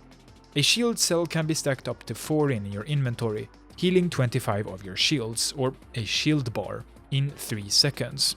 Really short compared to the syringe's 5, for the same amount of health. The medkit's equivalent is the shield battery, replenishing 100% of your shield in 5 seconds, stacking, just like the medkit, only up to 2 in every slot. Balancing these within your inventory is easier said than done, but the more shield batteries, the better. It does take up more space, but the 2 seconds longer to fill up your entire shield instead of a single bar is to me more than worth it. Unless you have a gold shield, of course. Last, the 5th item, the Phoenix Kit. Restores your entire being. A slow 10-second usage time, but not having to fiddle with medkits and shield batteries that combined actually take longer, you're sitting there chilling with a full health bar.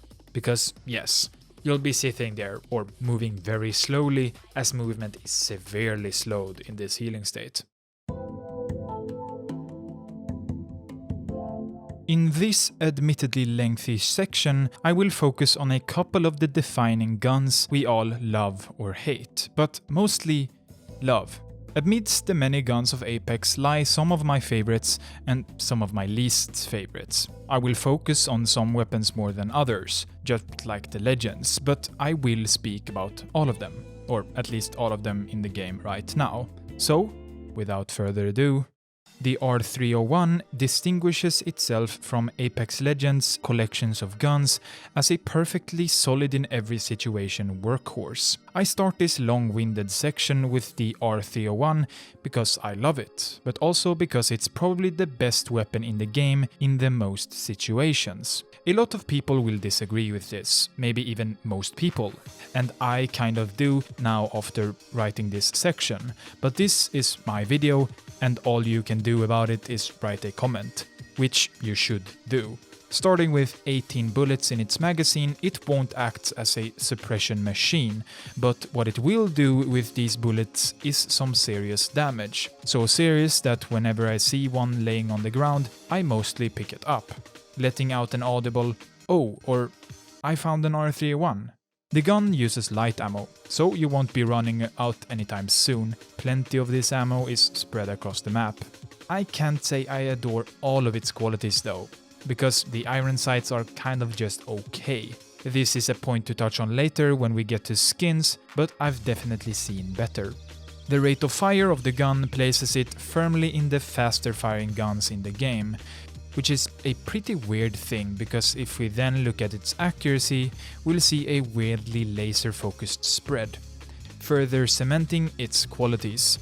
This makes it a great gun on almost all ranges, with a focus on tracking your target to utilize every single bullet the R301 can possibly throw out of its chamber.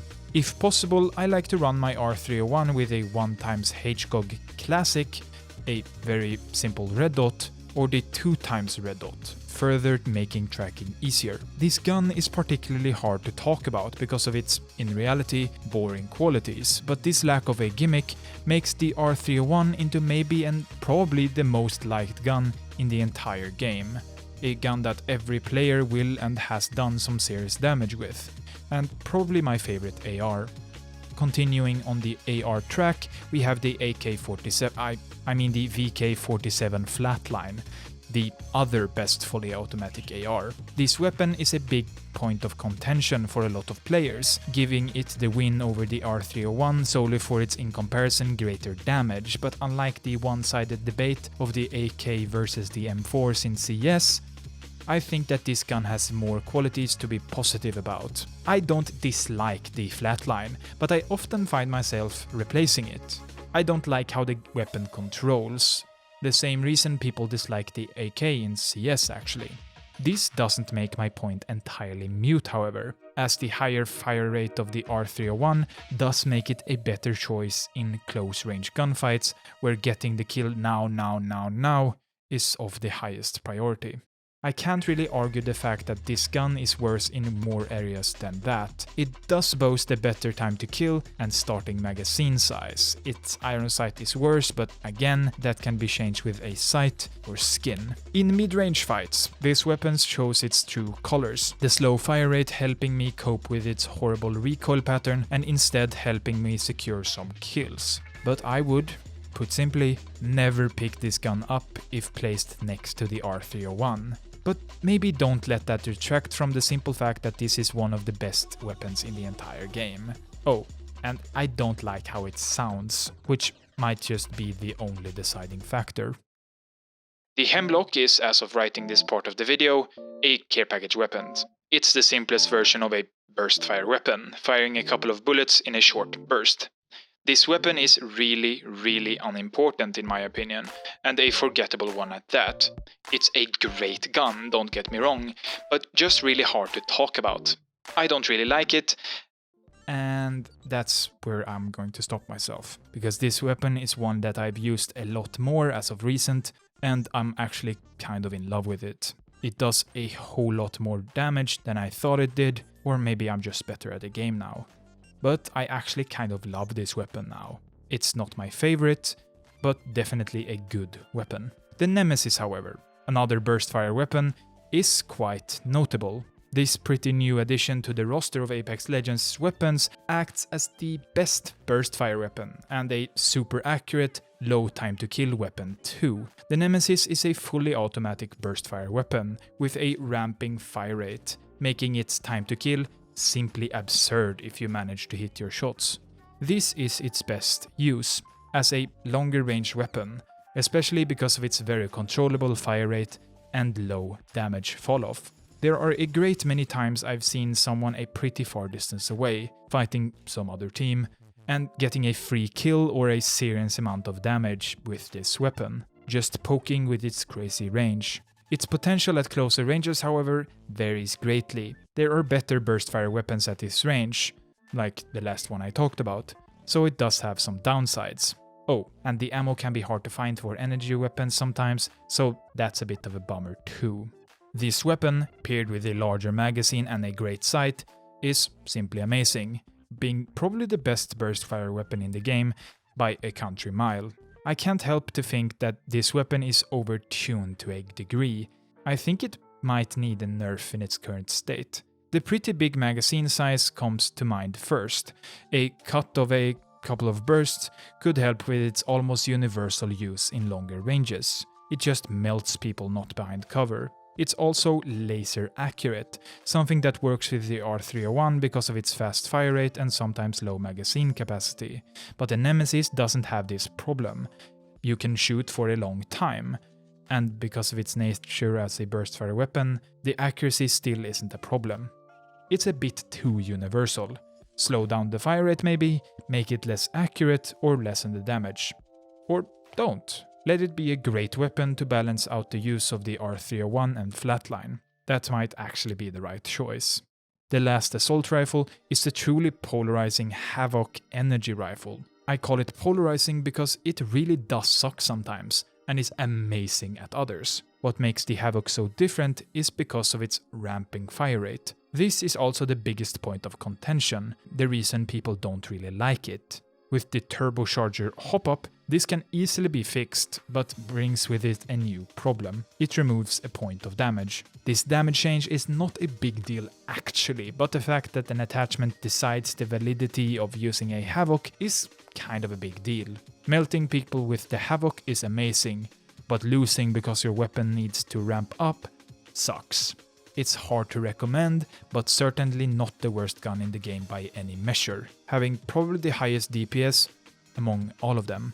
Continuing along the lines of big guns with a lot of ammo, we have the light machine guns or LMGs. The 4 LMGs in Apex all manage to feel bad in a way or two, outside of the L-Star, the first one we'll speak about. The L-Star is, as of writing this part of the video, a care package weapon. That means it doesn't have an ammo type, but when it isn't a mythic red rarity item, it uses energy ammo. First of all, this is a great gun actually, kind of amazing at times. It serves as a perfect finish or spray down weapon with its huge ammo capacity. It's actually endless.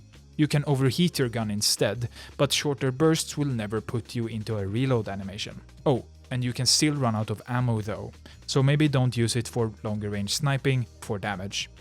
The M600 Spitfire is the most normal LMG in Apex Legends, a light ammo light machine gun that fires like any other normal gun, with a big magazine. Finding ammo for this one will be easy, and getting it early game isn't something you'll be blaming your loss on. It's a fairly great gun that acts as a perfect suppression tool or mid-range annoyance. The RPM, that's rounds per minute, is fairly low however, leading us pretty well into the heavy ammo LMG, the Rampage. In Call of Duty Black Ops 3, there's an LMG called the Gorgon, a slow rate of fire LMG with no real use in the multiplayer mode, but is great for hard-hitting headshots in the zombies mode. In Apex, the Rampage serves another use, as a long-range marksman rifle with low damage but a huge mag. Its slow fire rate gives it a long time to kill, but every shot is pretty damaging, around 26 or so HP. Its slow fire rate can be raised by 30% by feeding it a thermite grenade, making it a whole lot better, but I still don't really like it. If you're scared of taking fights and want a slow firing gun for getting some solid damage downrange, maybe consider this one, but if not, maybe don't. The last LMG is the Devotion, the LMG version of the Havoc assault rifle. This energy weapons gimmick is a ramping fire rate, just like the Havoc, except it's a bit worse. You can equip the turbocharger here too, but here it actually doesn't feel as bad. I don't like the Devotion. It lacks the same relatively fast ramp up, meaning the first 10 or so bullets feel wasted even more compared to its assault rifle little brother. Yeah, I don't recommend this one, like, at all. So I'm gonna jump in here and talk about the survival items really quick. Survival items really should have been in the looting and loot section, but I thought that one was big enough, so let's take a look at them now instead. Survival items are placed in a special slot in your inventory, allowing you to have one at a time, except the first one we'll speak about that allows 2. These items are used to survive, hence the name, mostly to survive the ring closing or to run from a bad gunfight. First, the heat shield. Stacked in up to 2, the heat shield allows players to take no damage inside of it while outside the ring, meaning you'll be able to loot, revive someone, or simply heal without taking ship damage. At least one of the players on your team should hold on to one of these, if not 2 of the players on your team. The evac tower is a portable jump tower, great for escaping the ring closing or a gunfight. It's also a fun way to take the high ground by jumping off it without entering the flying animation. But it's not as essential as the heat shield. Still cool and very useful, but not as vital. Oh, and it has a little smoke that is blown out as we place it to hide from enemies or to pop off a couple of heals, which is a cool alternative use for the evac tower. Good stuff. Last is the mobile respawn beacon, the most self-explanatory survival item in the game, a placeable mobile respawn beacon allowing you to revive a downed and bled out friend. It has a single use, an okay one, but still very situational. Marksman rifles are in most games a throwaway category. There are little to no people who use them, and even fewer people who know to use them well. Marksman rifles are known for their accuracy, their range, and their amazing damage output per bullet, but this means you're going to have to hit your target, something a shotgun can forget about because of its spread, and something a fully automatic gun can overlook because of its ability to just throw bullets at something. This makes marksman rifles a wonderful weapon when your aim is on point and the range is longer, and that's probably why I don't employ them very much. The first marksman rifle in question is the light ammo G7 Scout. What I like personally about this seemingly ordinary M14 type is that it's just that, ordinary. There's just a single gimmick to this one. The hop-up attachment's called Double Tap, which does exactly what you might think. It shoots 2 shots with 1 press of the trigger. This hop-up, as of writing this video, is out of the rotation, meaning you can't use it in-game however, so who really cares? The G7 Scout is, because of its very ordinary nature, kind of hard to talk about. It's a solid mid to long range workhorse, with its main pull being its ease of use. Point and shoot with the huge amount of ammo you'll find for it. It's a light ammo weapon after all. The 30-30 repeater is a gun I thought was very bad for a long time. But after a friend enlightened me to its charge-up ways, I can officially say I don't dislike this gun. The 30-30 repeater has a pretty average output of damage before this charge-up, but after it, and combined with the Skull Piercer hop-up, the 30-30 instead takes the place as the best long-range weapon outside of the snipers. That's no small feat, by the way. There are great weapons that would love to contend for this prestigious title, but in my opinion, this one takes the cake.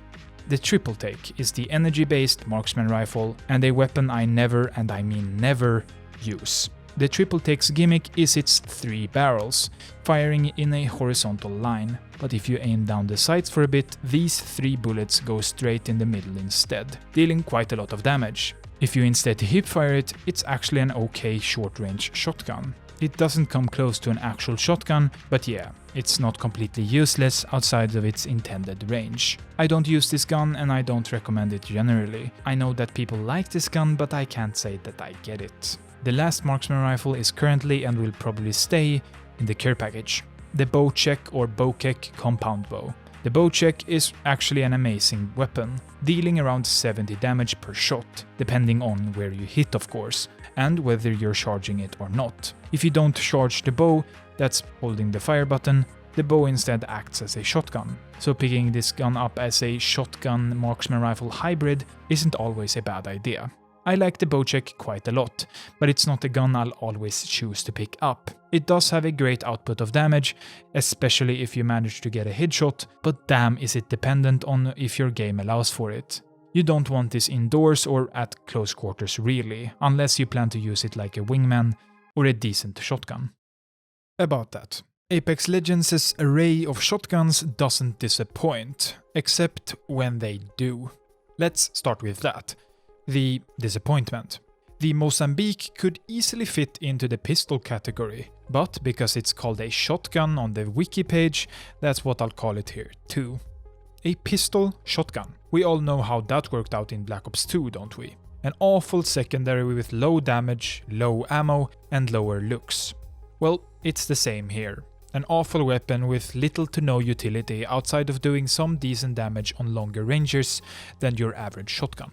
Don't get me wrong, it's not the worst gun in the entire game, but it's certainly down there somewhere, among others in the worst category. I clearly don't like the gun very much. I don't hate it as much as most others do, but you won't find me using this unironically in a ranked game or even consider picking it up outside of the first ever gun I'll use in the match. It has become a bit of a meme in the Apex community because of its lackluster power, but like most other guns in the game, it doesn't shoot literal peace, and getting kills with it is far from impossible. The Mastiff is upon the first look a completely and utterly normal and familiar pump action shotgun, but in Apex Legends we have to have a gimmick for some reason. So, what makes the Mastiff special? Outside of its relatively low damage output? Instead of a random spread, something most shotguns have in most games, The Mastiff instead shoots in a straight horizontal line, spreading its bullets in a fine line instead of spreading its pellets randomly spread out in a circle.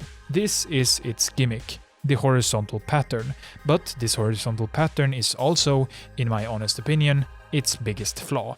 What makes shotguns so powerful in other games is that the pellets that randomly spread, dealing deadly damage even if you can't aim it all that well, especially significant in hipfire on close range, but this gun demands you to aim down sights and be super close, because if the line was instead vertical, you'd have the same problem, except you'd get free headshots and miss more. It would strangely act a bit like the shotguns in Doom, a game with no vertical mouse movement, instead aiming up and down for you. Its best quality is that it is pump action, allowing you to feed single shells into it at a time, shooting one shot, reloading one, and then shooting another shot. The Mastiff gives us a gun that is very, very bad if you miss your pellets, dealing 9 or 22 damage, but a gun that deals some serious damage instead if you manage to hit someone squarely on your target, but not as much as the Peacekeeper.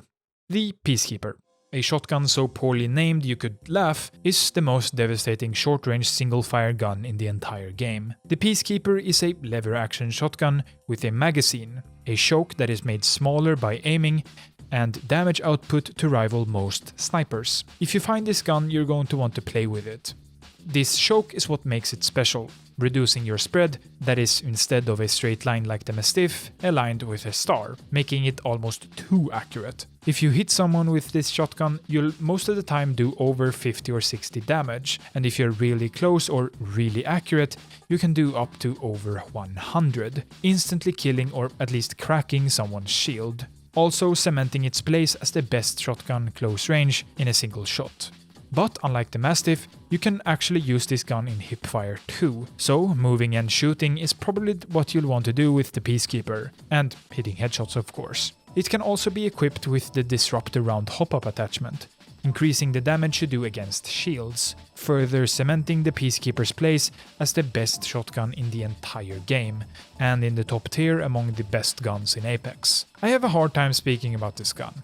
Maybe because of its simple mechanics, but maybe it's because comparing it to basically anything is really, really hard. The Peacekeeper is just that good, and I love it oh so much. The last shotgun in the game is the EVA 8 Auto, an automatic shotgun. There's little more than that to say about this shotgun. I barely use it unless I get a high-tier shotgun attachment, which makes the fire rate higher. Other than that, it serves as a noob-friendly gun without much use in the game outside of finishing off a low enemy, or similar. I think the shotgun should have had a much higher fire rate and a little more damage, making it close to the AA-12 from Modern Warfare rather than the Brecci from Black Ops 3. But that's just me, someone who plays games rather than making them. To end it on a good note though, its pellets fire in the shape of an 8, which is kind of cute. So, to break up the guns a little bit further, let's take a little look at the 3 grenades present in the game. You can't assign different grenades to different keys for some stupid reason, so we have to use this controller-friendly weapon wheel, which works pretty well on a PC too. First up, we have the regular old grenade. It rolls around and can be banged on walls, so it can easily be chucked into houses and around corners, dealing around 100 damage up close and a lot less than that further away. A pretty fun detail with this one is that you can use it to boost yourself, kind of like the classic rocket jump. It's probably the second best grenade in my opinion, but they're all very distinct, so I bet some people would rank it very differently. The thermite grenade sticks and instantly explodes into a line of fiery thermite, excellent at securing a doorway or to really annoy an enemy, because the damage output of this one just isn't enough, which is why I don't really use this one as much as the normal grenade. It does have its more niche uses though. It obscures vision pretty well and can be thrown without much thought at all. The best and last grenade in the game is the Arc Star, a sticking star that deals up to 75 damage if you manage to hit someone with it. But more importantly, it stuns, making your approach and eventual fight so much easier. I love to stack a couple of these in my inventory and spam them out in a fight, because if you manage to hit at least one of them, you're going to have a crazy advantage in the game. That's the grenades. I don't often find myself doing crazy things with them, but when I do, it feels pretty great and they feel fair almost all the time, until a fuse main rolls up with 10 stacked grenades to ruin your day. Apex Legends has snipers. Yeah, I know, most of us seem to forget about it, but yeah, Apex has snipers somewhere in there. I say it in such a way because you probably shouldn't be using most of them, if any of them, if you want to be able to do anything up close. Because if you're not switching to another gun in a close range fight instead of a reload, you won't win a lot of those fights. But on longer ranges, the sniper's utility is simply unmatched. Even comparing them to marksman rifles is a bit of a stretch. The first and simplest of all the snipers is the longbow, whose gimmick is as simple as it's semi-automatic, instead of bolt action or whatever. This means you can throw a lot of lead toward your enemy, but these shots also don't deal as much damage, unless you have the skull piercer hop up, increasing the headshot damage by a whole lot, meaning headshots with this gun are devastating. Equipped with a medium range scope instead of a sniper one makes this a pretty amazing marksman rifle that in close range deals a whole lot of damage, but it's tough to use it that way effectively. The Sentinel is at first glance pretty simple. A bolt action rifle with great damage, a gun I don't really use that much anymore, but one that holds a candle to some of the best guns in the game. Its gimmick is the fact you can charge it up with a shield cell, upping its damage a whole lot, meaning that a well-placed shot with the charged Sentinel can straight up win entire fights or seriously cripple a team. A fantastic gun if you're one to camp, or if you're seriously amazing at aiming. The charge rifle used to be amazing. The only hit scan weapon in the entire game. Great at dealing both ship damage in its charge up, but also some serious damage in its actual shot. But they reworked it pretty recently. Instead, the gimmick is the same charge up, but without the ship damage, rather dealing more damage the further away your target is. A stupid gimmick for a stupid gun that no one uses anymore. I don't like the new charge rifle and I didn't like the old one all that much. But at least we all use the old one here and there. Now it just sits unused by literally everybody. The last and best sniper, and probably the best gun in the entire game, is the Kraber, a 50 cal beast that is sure to make you feel some type of way. This sniper has been in the care package for its entire existence, and for a good reason. Getting this rifle will all but secure free kills if you're confident enough to pick it up and use it. What makes the Kraber so goddamn amazing is its ability to one-shot a fully armored foe. All but the highest levels of armors and helmets instantly die of this weapon if hit in the head, and a shot to the stomach will deal at least 140 damage unless you're fortified like Gibraltar or any of the other large legends. If an enemy has this gun, you'll just hide, because getting killed by a single shot isn't all that fun. That's why most people, including me, run right towards it if I see it in a care package close to me, because I love the Kraber with all my being, even if all the kills I get with it are kind of cheap.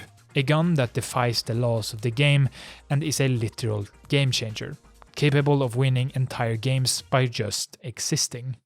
Submachine guns are the guns most people will want to use who play in close quarters most of the time. That's why I think they added so many of them, along with the assault rifles of course. This first one we'll take a look at is the most renowned gun in the entire game outside of the Kraber, and maybe a pistol we'll look at in just a bit, or maybe the Peacekeeper, the legendary R99. It is also the simplest, least gimmicky gun in the entire game outside of maybe the R301, with its only real gimmick being the ultra-fast time to kill because of its ultra-fast fire rate. The best parallel that I can draw here is to the Scorpion Evo from Call of Duty Black Ops 2. But that gun fired way too fast to get more than one kill with. That isn't a problem in a game like Apex, with an, on average, very long time to kill. Instead, it acts as a one-mag machine, giving you damage output only rivaled by the, in comparison, hugely gimmicky ramp-up energy weapon in the Havoc and its LMG counterpart. This fast fire rate does have its downsides.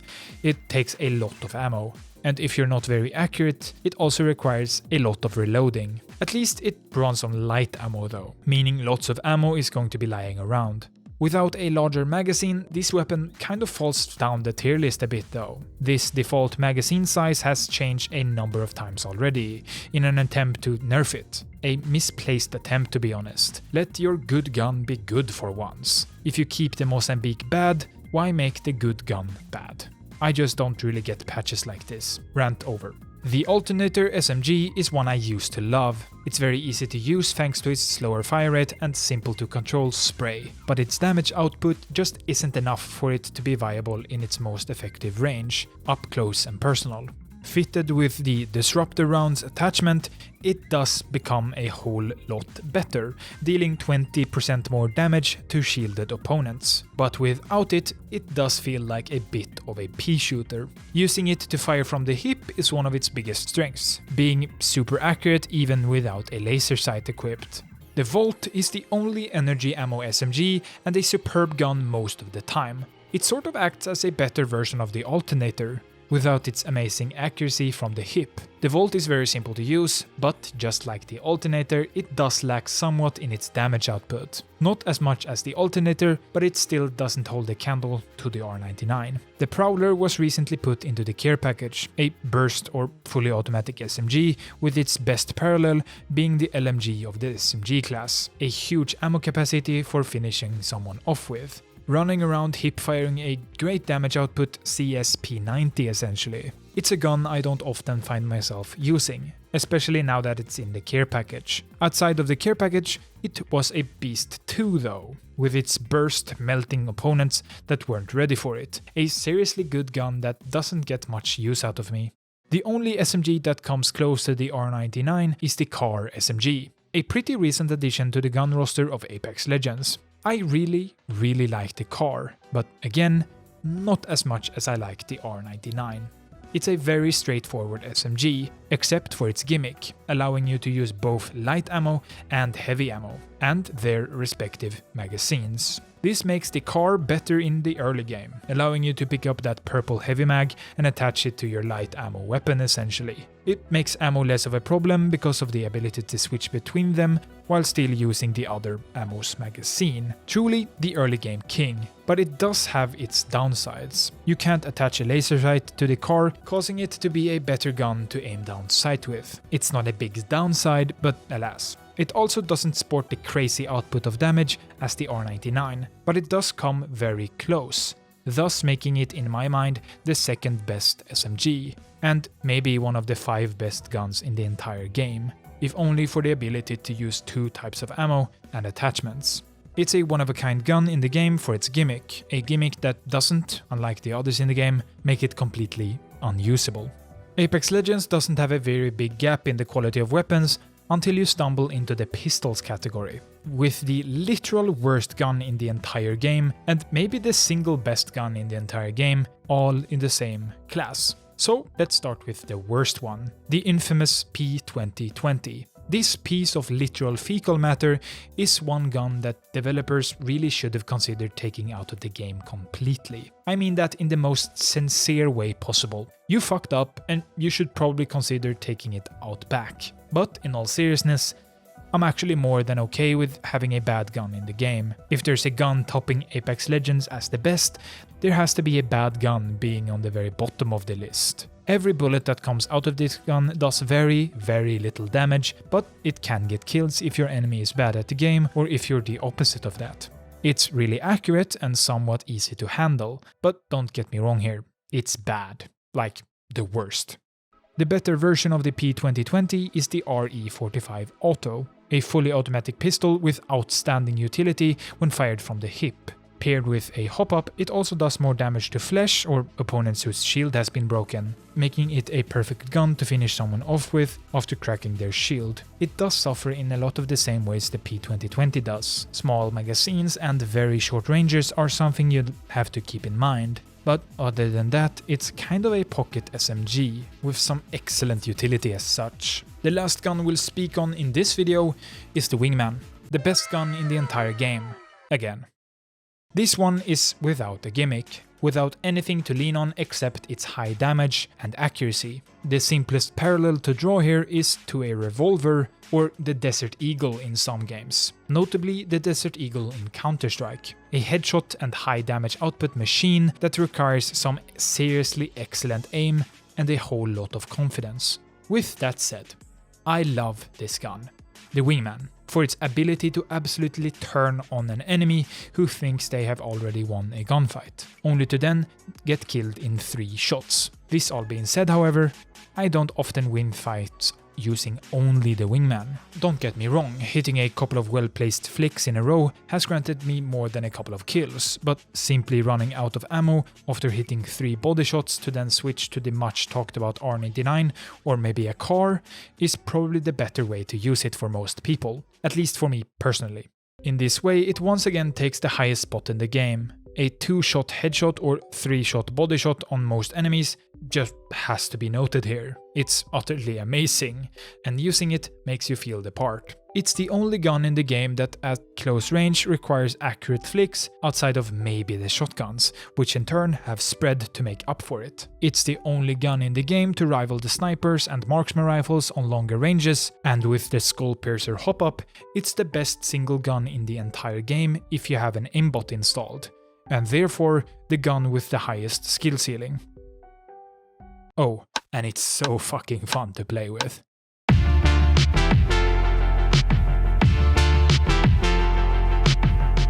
So, we know what weapons we like and we've picked out our legend, but what do we press here in the lobby? What mode are we playing? Our first choice is whether we want to have fun or if we want to test our skills and rise in the ranks. We'll take a closer look at that later, so let's start by playing some casual. Casual is in itself divided into 2 separate modes, both being a more casual take on the normal, ranked battle royale. These are trios and duos. In trios, 20 squads of 3 people each battle it out for the win in a normal battle royale, except, unlike the ranked mode, people don't care that much if they lose. They still desperately want to win when they get a whiff of it, but losing doesn't sting nearly as much, especially if they can get a couple of kills on the way. This is the way I like to play these modes, try to get as many kills as possible while still not failing completely. This is obviously easier said than done, and I'm by no means a good player in this way, but getting kills is, outside of getting kills and winning, the most fun you can have in Apex Legends. What isn't fun at all to me, however, is when they decide to make this mode a party mode by adding new stuff to it. Not too long ago they added a new grenade to it, a homing skull that does damage and stuff. I don't like this. I know it's called casual, but please let me play the normal game in a more casual setting. The second and worst reason to play casual is to escape the better, more level appropriate players you'll face in the other mode, where the game doesn't try as hard to balance it out. Instead, it gives you a more favorable, or if you're new or bad at the game, unfavorable game. Playing casual to face worse players has always been a problem in every game with a big skill disparity, meaning it has always been a problem in most games. It's a problem that has been mostly solved, but once the developer of the problem put a name on it, it somehow became a huge problem again. Skill-based matchmaking, or SBMM, not to be confused with SSBM, which means Super Smash Bros. Melee. I've made that mistake before. This skill-based matchmaking system puts players of similar skill in the same games. It's obvious to some, but to others it's egregious. Let's talk. Before you tear me apart in the comments, let me give you some reasons as to why I and most casuals, who don't even know what it is, probably like skill-based matchmaking. First of all, it makes lobbies more welcoming to newer players, the future of the game. It takes the otherwise hard to approach gameplay loop and pits you instead against players struggling with the same thing. Or you'll meet the Smurfs, that can take the toll of only having a 1.0 kill death ratio in their rank. Without these more approachable and new player-friendly opening hours, Apex would probably sit a bit lower in the player number rankings. This in turn makes games less toxic. Your teammates probably won't be much better or worse than you. You'll be equally as good or bad, and therefore people won't feel as entitled to scream at you calling you a doo-doo player. Games will feel more competitive in the higher ranks of the SBMM, however. making casual feel less so and more like the ranked game mode they're wanting to escape. This is a fair point, but the SBMM isn't tuned like that in Apex. It pits you against players both better and worse than you. It won't pit you against completely new players and players that have played for 10,000 hours without them teaming up with each other in the lobby. But it does fit you against players very roughly your skill. Again, very roughly. This isn't enough for the best players though. They want to completely erase the SBMM from the game entirely, freeing up space for both new players and players who literally live in Apex. To me, all the points against skill-based matchmaking come down to the fact that the player thinks too highly of themselves, or wants easier opponents to mow down. But what do I know? I'm just a filthy casual. All in all, SBMM helps makes the game playable to new players and gives the skilled players more of a challenge. The ones that are left out here are the skilled players who want to relax and have fun against less skilled players who want to also have fun but aren't as skilled. There's no fix to this other than getting better at the game, which is the route I like to take, or making a new account every so often to meet players who just downloaded the game for the first time. So I kind of skipped over the duos mode. It's essentially just trios but with 2 players per team instead, and more teams on the map at once. This promotes getting kills even more, as meeting a big team 3-on-1 is really hard, as it should be, unless you're this guy, and think that people should let solo players kill your team 1 player at a time, lining up in a queue to jump in after your teammate has failed. This is less of a problem in duos, making 1-on-2s the most you'll ever be up against, except if you get third-partied, something we'll speak on in a minute or two. The title of this part of the video in my script is titled "Don't Fix What Is Broken", because ranked mode, the mode I play the most, is and has been broken. The 3-player per team mode has had problems with almost all parts of its gameplay loop, even beyond that leading into the ranking system itself. So let's start with that. There are 8 ranks you can be in the game, with numbered ranks within that. Rookie 1 to 4, the same for bronze, silver, gold, platinum and diamond. After diamond, there's the master rank, achieved after getting 15,000 RP. And if you're good enough, you'll reach Apex Predator, which is a prestigious place where the top 750 players of the platform reside. 750 on PC, 750 on PlayStation, and so on. These ranks in themselves are fine. I like the fact that there's another ranking system that kicks in once you reach the highest rank of Apex Predator, a scoreboard of the best 750 players to fight over, which is cool. What I don't like is how you rise within these ranks, the ranked points system, but more accurately, how you earn these ranked points, or RP. This system was overhauled pretty recently, so my info here might be a little off, but the overall problems should still remain the same. First problem, you don't earn any ranked points if you place outside of the top 10 teams. This means that in the beginning of the game, the slow trickle of teams fighting each other to be in the top 10 is going to be slower than ever before, because of the second problem. You don't get enough points by killing other players to make it worth it. This makes the problem of people not wanting to fight each other in the top 10 exponentially worse. Having 12 or even 15 teams left in the second circle is now more a rule than an exception. Even if you manage to get to the top 10 or even top 5 with a couple of kills, your game will feel almost completely undone if you don't win. You don't earn enough RP for it to feel like you're ranking up because of your skill. Instead, Apex Legends ranked mode feels like a grind to reach Prestige Master in Call of Duty. A grind-based marathon and not a skill-based one. All of this, combined with the fact that Apex really isn't all that competitive in itself, combines and coagulates into a ranking system that doesn't work all that well and makes me not want to engage with it, even if I deserve a higher rank than the one I have right now, in my own opinion. So I just kind of said that I don't feel like Apex is all that competitive in itself. Why?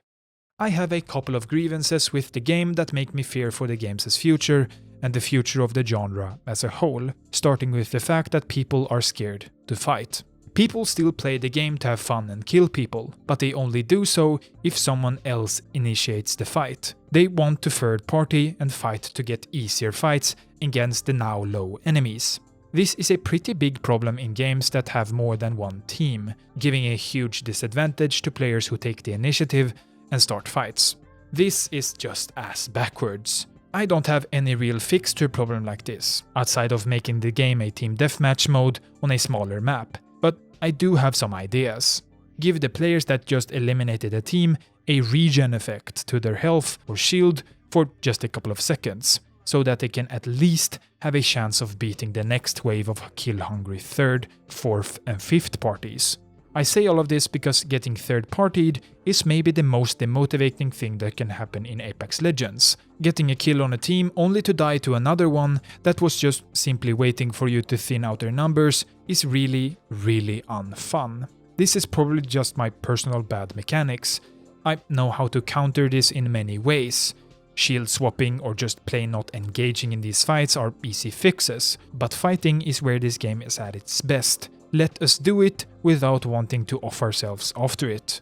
My second and least defendable critique of the game not being competitive is twofold: the fact that the game is too random. This is kind of the entire reason the genre works, but in my opinion, the game is just too random as it stands right now. You can, and it has happened to me many times, drop down to a favorite spot of yours only to get a chest with 2 P2020s inside of it. The next box, you'll get a backpack and some grenades, and boom, you're in a fight against someone who got a purple shield, a peacekeeper, and an R99. The fix to this is very simple. Don't drop near other people and don't engage. But that isn't fun.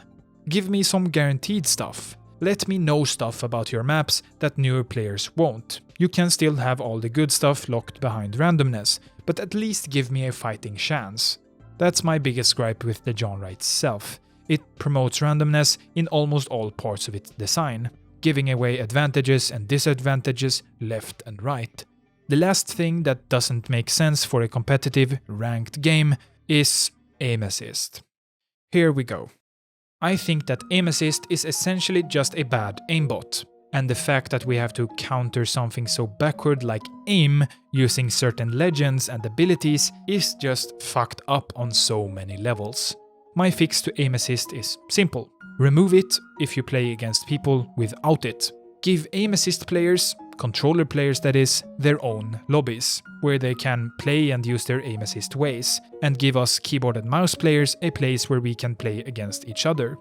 Now, there are advantages to both, but the bottom line is that these two classes of players shouldn't clash with each other at all. Aim assist players have an advantage when spraying and tracking, and the keyboard and mouse players have an advantage when flicking and moving. I think that professional players opt into using controllers more and more for a reason.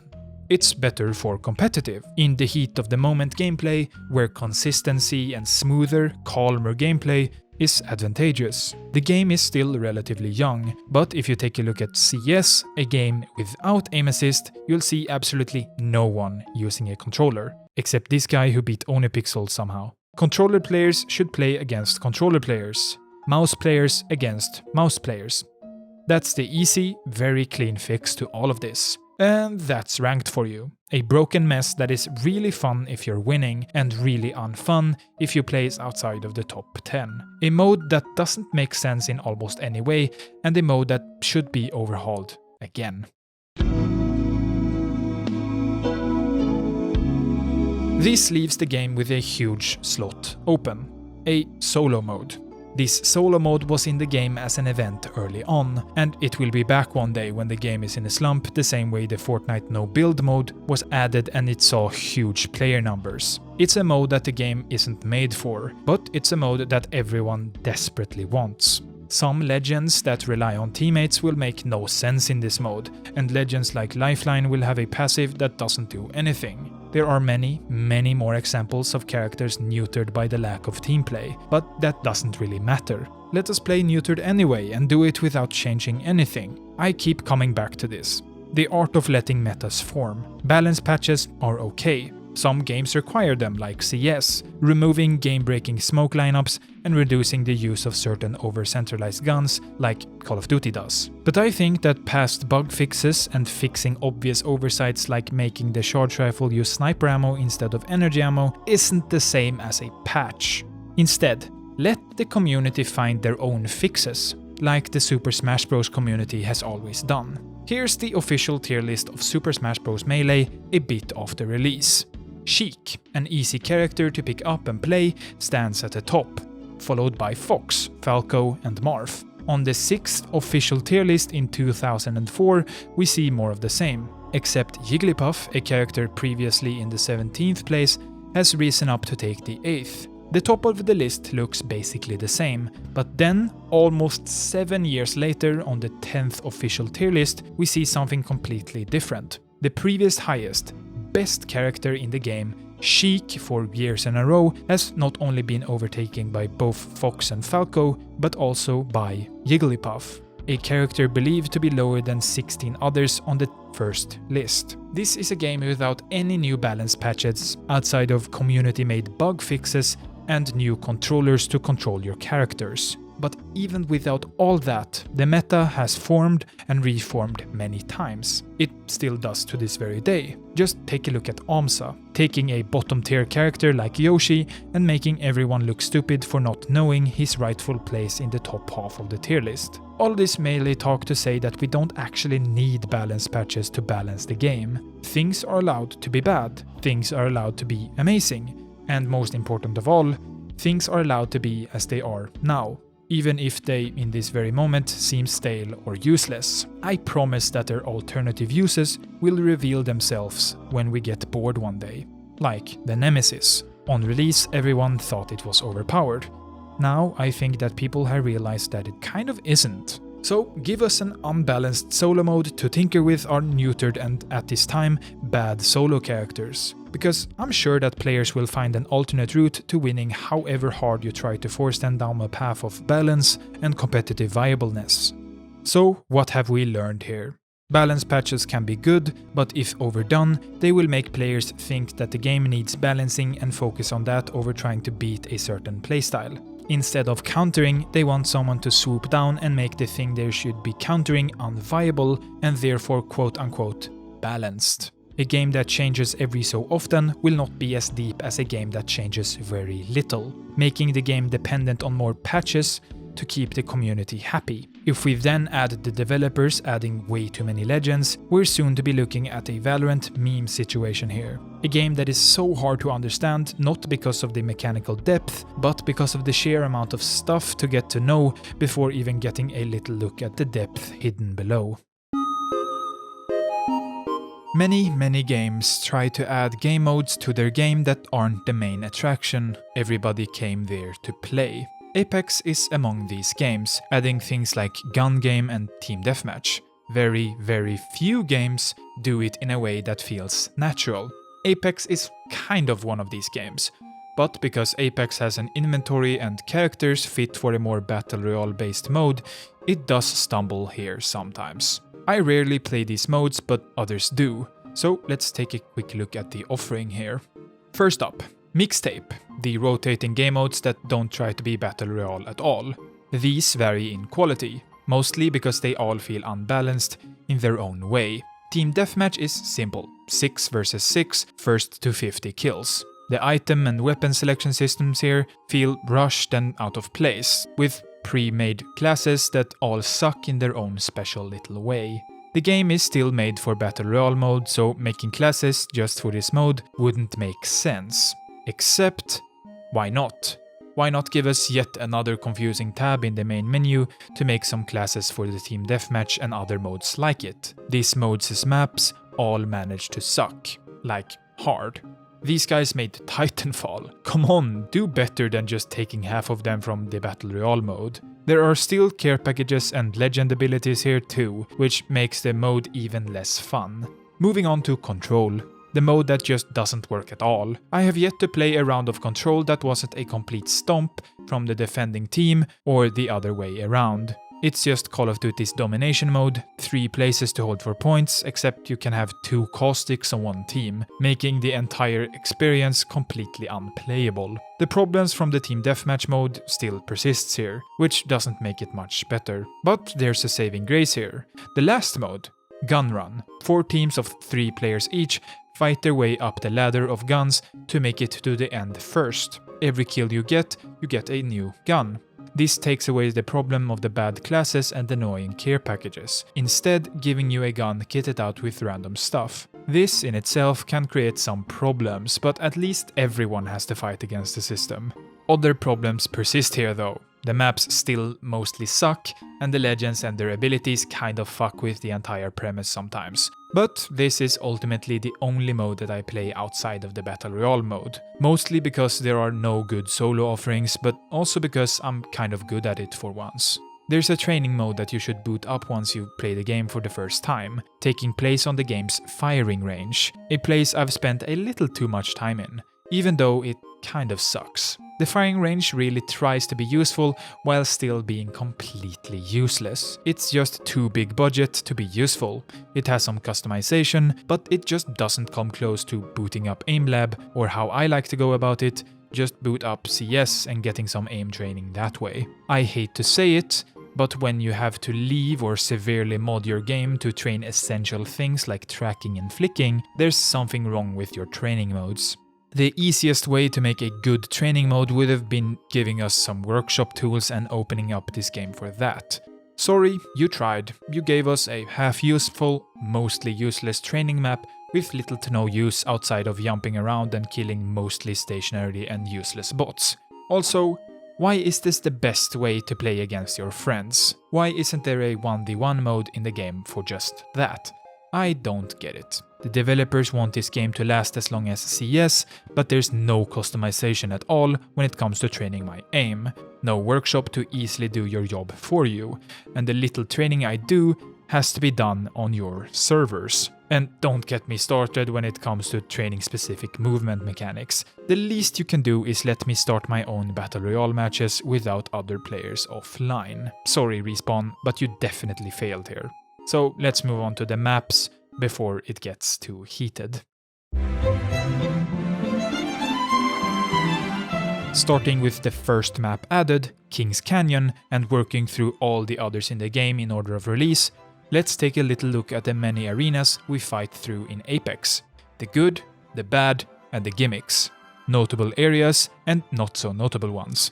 This section, kind of like every single one before it, is very opinionated, so feel free to flame me in the comments. The map Apex Legends launched with was King's Canyon, a map made out of mostly rolling hills, with some areas being covered with dusty plains and deserts instead. There's also a swamp somewhere in there. Outside of the bounds of the map, a huge body of water with giant walking things can be seen. I don't know what they're called and I don't really care. The map in itself is pretty simple and straightforward throughout, without any real gimmicks outside of a flying ship that patrols the map you can land on for some loot. There are no huge open areas that stand uncontested for long, and the many choke points all nicely lead into each other, forcing fights as the ring gets smaller and smaller. Areas around the bunker especially, a pretty decent place to drop itself, is almost always a battleground further into the game, forcing fights in the many choke points it harbors. Getting through here is a surefire way to get shot in the back. On the left side of the bunker, a third or so of the map is covered in a desert. This place is especially great if you have longer ranged weapons, as the open desert doesn't give you all that much cover to hide behind. Down to the left of the map is Skull Town, a point of interest I sometimes drop at, with lots of loot and fights in close quarters. Market, kind of like in CS, is a close quarters and indoor location that used to be my go-to, but lately I've been dropping more and more on the other side of the map, the greener side. The Cage, a multi-level tower, is probably the map's only real tilted tower from Fortnite, except maybe labs or containment. Dropping on top of it is a surefire way to get some early kills or be an early game victim, because the guns here are limited and the players certainly aren't. If you instead want little to no interaction and would rather loot to your heart's content without any people trying to kill you, you might consider landing on the outskirts of the map. A favorite of mine is right here on the top right of the map, a couple of houses overlooking a huge death trap in the middle of it, with a lot of loot and even an explosive hole to open with a grenade, the only other gimmick this map has. If you then go to the left, you get one of the most contested areas of the map, an unnamed pair of houses in a valley, home to a respawn beacon. This might be one of my favorite places ever, alongside the houses pretty close to it, overlooking the valley with the named location Containment. Also a previous go-to drop location for me. Nowadays I almost always tend to drop right here, the pit, for some quick and easy loot, to then go out to the back into another named location with an explosive hold and lots of loot. Where me and my friends go from here tend to change from game to game, but Containment is usually the best way to go about things. I like this rotation as it often gets you some early game fights while you still have great loot from the pit, not pitting you against people with luck of the draw being your only weapon. All in all, Kings Canyon offers simple, to-the-point gunfights on rolling hills and in deserts. Or in the bottom right, you also get some annoying fights in the swamp, a place I opted to not speak about for that reason. A map centered around the many choke points and points of interest that populate the open spaces between. A very purposeful and well-made map that to me kind of got it right the first time. Oh my fucking god. World's Edge was the second map added to Apex, and the map with maybe the most known point of interest in the entire game, Fragment, the tilted towers of Apex Legends. I must admit I don't really like this map all that much. Unlike the many clear and purposeful choke points of Kings Canyon and the smaller locations and points of interest, World's Edge instead feels too big and too grand in its POIs. It feels like they took the smaller and more compact points of interest from Kings Canyon and decided to dial it all up to 11. I mean, this map has at least 3 different city locations with multi-leveled houses. Don't get me wrong, I don't use snipers and assault rifles all that much. My loadout most often combines the R99, Peacekeeper and Wingman in different ways. I love playing close range, but in huge houses like this, with its many corners to hide behind and huge amounts of teams ready to third-party you at any moment, I feel like the game is maybe too focused on fighting. With that said, however, one of the few places I like to drop is in the big city in the center of the map. One of the houses there isn't as contended as the others, with loot enough to load out an entire team.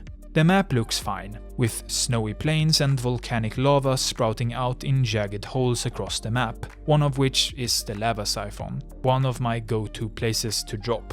3 opposing buildings with one in the center, all standing over a huge pit of lava.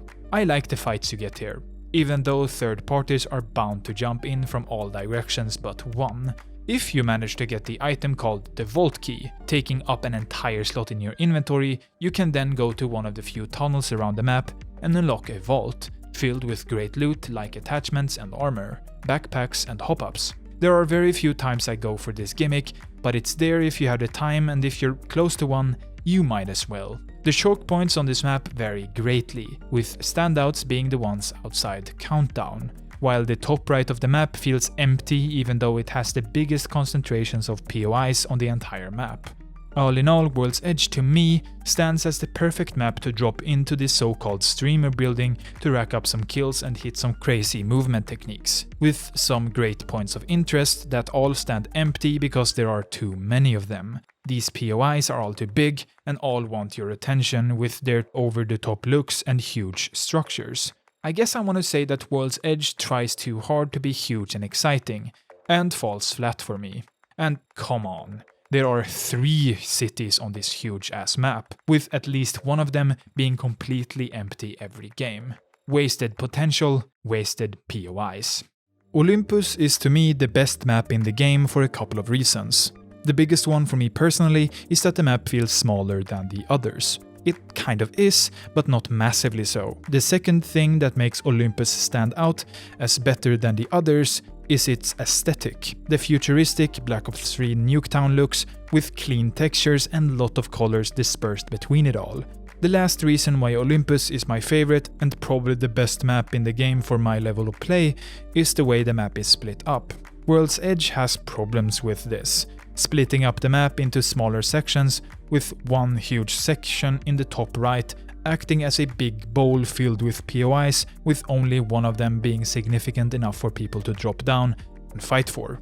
Olympus's POIs instead promote a drop, fight for the loot, and then leave. There are huge POIs on Olympus, but none of them will have you staying for the entire game like on World's Edge. The entirety of Olympus is also segmented, but more akin to King's Canyon, where these choke points become places where you can expect a fight. Places like Turbine, sitting in the middle of the map, are always the grounds for a fight or two, if that's what you want to do.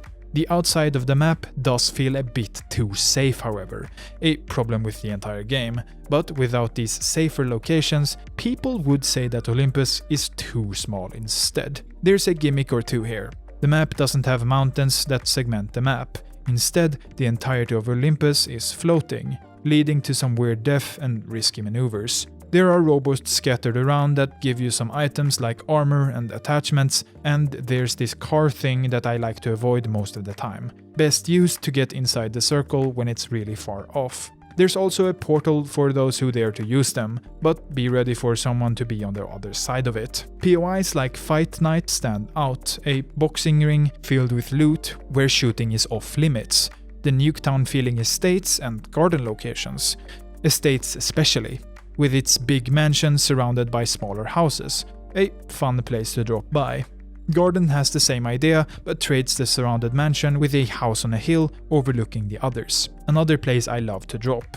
But my favorite place of all is an unmarked location pretty close to the center of the map, a location I've picked out for a very human reason. I'm a creature of habit. I land at these boxes, then I walk into the energy depot with a couple of guns and a great flank. If you're having a hard time on this map, consider doing the same. It has helped me secure a lot of kills and at least a couple of wins. All in all, Olympus makes me happy.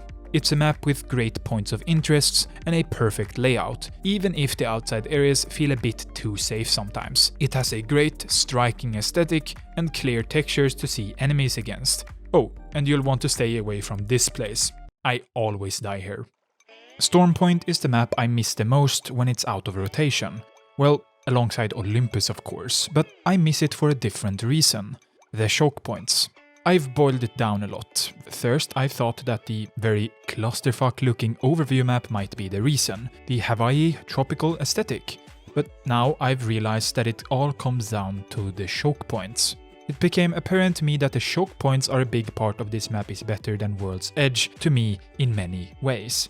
The POIs have their own dedicated areas, while still being connected to the other places on the maps without them bleeding into each other, creating huge POIs like Fragment or any of the other city-sized areas on World's Edge. These choke points make you feel less susceptible to being third-partied, and the fights within them feel more focused and less chaotic. You have a chance here as a casual to fight one fight at a time. If you instead want more chaos, this map does have its fill. Places like Cascade Falls or the huge monster-ridden area in the middle of the map that isn't the same anymore because they updated the game 1 day ago, but it's not all good. This map has some problems, mostly stemming from the fact that the map is 1. Too big and open, and 2. Half of the map is a huge hill. The first problem is only really a problem in the left and lower parts of the map, making that part kind of scary to be in, especially if you, like me, tend to forgo the longer ranged weapons for an advantage on the shorter ranges. This makes this part of the map kind of unapproachable for some loadouts, in a way no other map has had a problem with. The sheer scale of these open areas means being forced to play there is just a question of time. The other problem then, the fact that the map is one huge king of the hill, with players opting to drop on the top of it having an advantage over the ones that don't, even if they choose a completely uncontested area with worse loot. I don't like this, and it's the reason why almost all of my preferred drop locations are on this side of the high ground, because I'd hate to have to run up it with the circle behind my back. My favorite locations on Stormpoint are Stormcatcher, a big building placed on stilts, segmenting it from the others around it. and the command center, a huge underground place with lots of close quarters engagements. These also nicely direct you to the other places around the map by being close to a jump thing, one of the gimmicks of the map. Overall, Stormpoint is a flawed map with some cool visuals and amazing choke point that often overtake most POIs in terms of the quality of engagements they promote. This map was changed a bit in a recent update. It doesn't change that much outside of switching out a couple of POIs and making the skybox a cool looking purple pink, and that's about it. Broken Moon sucks and I hate it. It's a map that upon entering the rotation kind of makes my day a little worse. First, the worst reason I dislike it. It looks boring. It's just a stony and grey map with greener areas.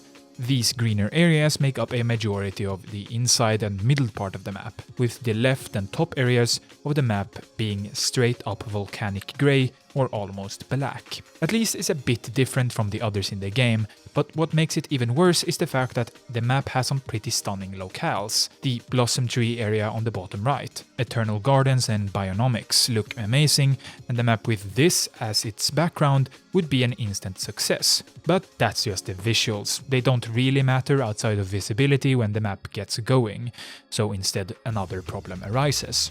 The choke points. The way this map is segmented feels like a worse version of World's Edge, with walls that make areas feel completely cut off from the map. Stormpoint might look this way on an overview map, but the in-between areas were notable in themselves. Comparing this map to Stormpoint in this area makes it feel like kind of a joke. This map places a lot of its POIs within eyesight of each other with little to no clutter in between them. Smaller buildings here and there, and maybe a couple of rocks, is what you'll encounter, making the map feel empty even though it really isn't. There are a lot of POIs here. Some of them are good, like the aforementioned gardens, but others, actually most others, feel like off-brand Call of Duty maps with boring and industrial aesthetics or futuristic white-on-white mega buildings. The gimmick on Broken Moon is simple, and the best single part of the map. The zip lines that can quickly take you from point A to B. A good gimmick. A favorite place of mine is the core, a walled circle with high-tier loot in the middle of it. A fun place to fight even when it's a bit overcrowded. Terraformer stands in the middle of the map, being the most obvious place to drop if you want lots of action, but the outside parts of Terraformer kind of promote the opposite, even being walled off from the chaotic middle part. A fine location with some strange design choices. So once again, I don't like Broken Moon. But just like World's Edge, I'm fine with playing it here and there. I've gotten my fair share of wins here, and some locations stick out as fun to engage in, even when getting to them is a slog around huge mountains and volcanic dirt. All in all, Apex has some truly good maps. Some are great, like Olympus and Kings Canyon, and some have fatal flaws, like Stormpoint's open areas and overpowered drop locations on the top of the hill, and World's Edge's problematic number of huge unpopulated POIs. There's also a total mess in Broken Moon, even with its kind of amazing gimmick in the powered ziplines. I like playing on almost all of them, with World's Edge being my kryptonite. I can't seem to get down with this one, and my friends really like it, which is pretty weird, but I guess it just doesn't jive with me all that well. I hope they keep adding maps, with new gimmicks of varying quality, and slow down on adding new legends that no one asked for. Maps can in this way be added without anyone being hurt, without the meta being disrupted with annoying fixes every season, unless they suck, of course.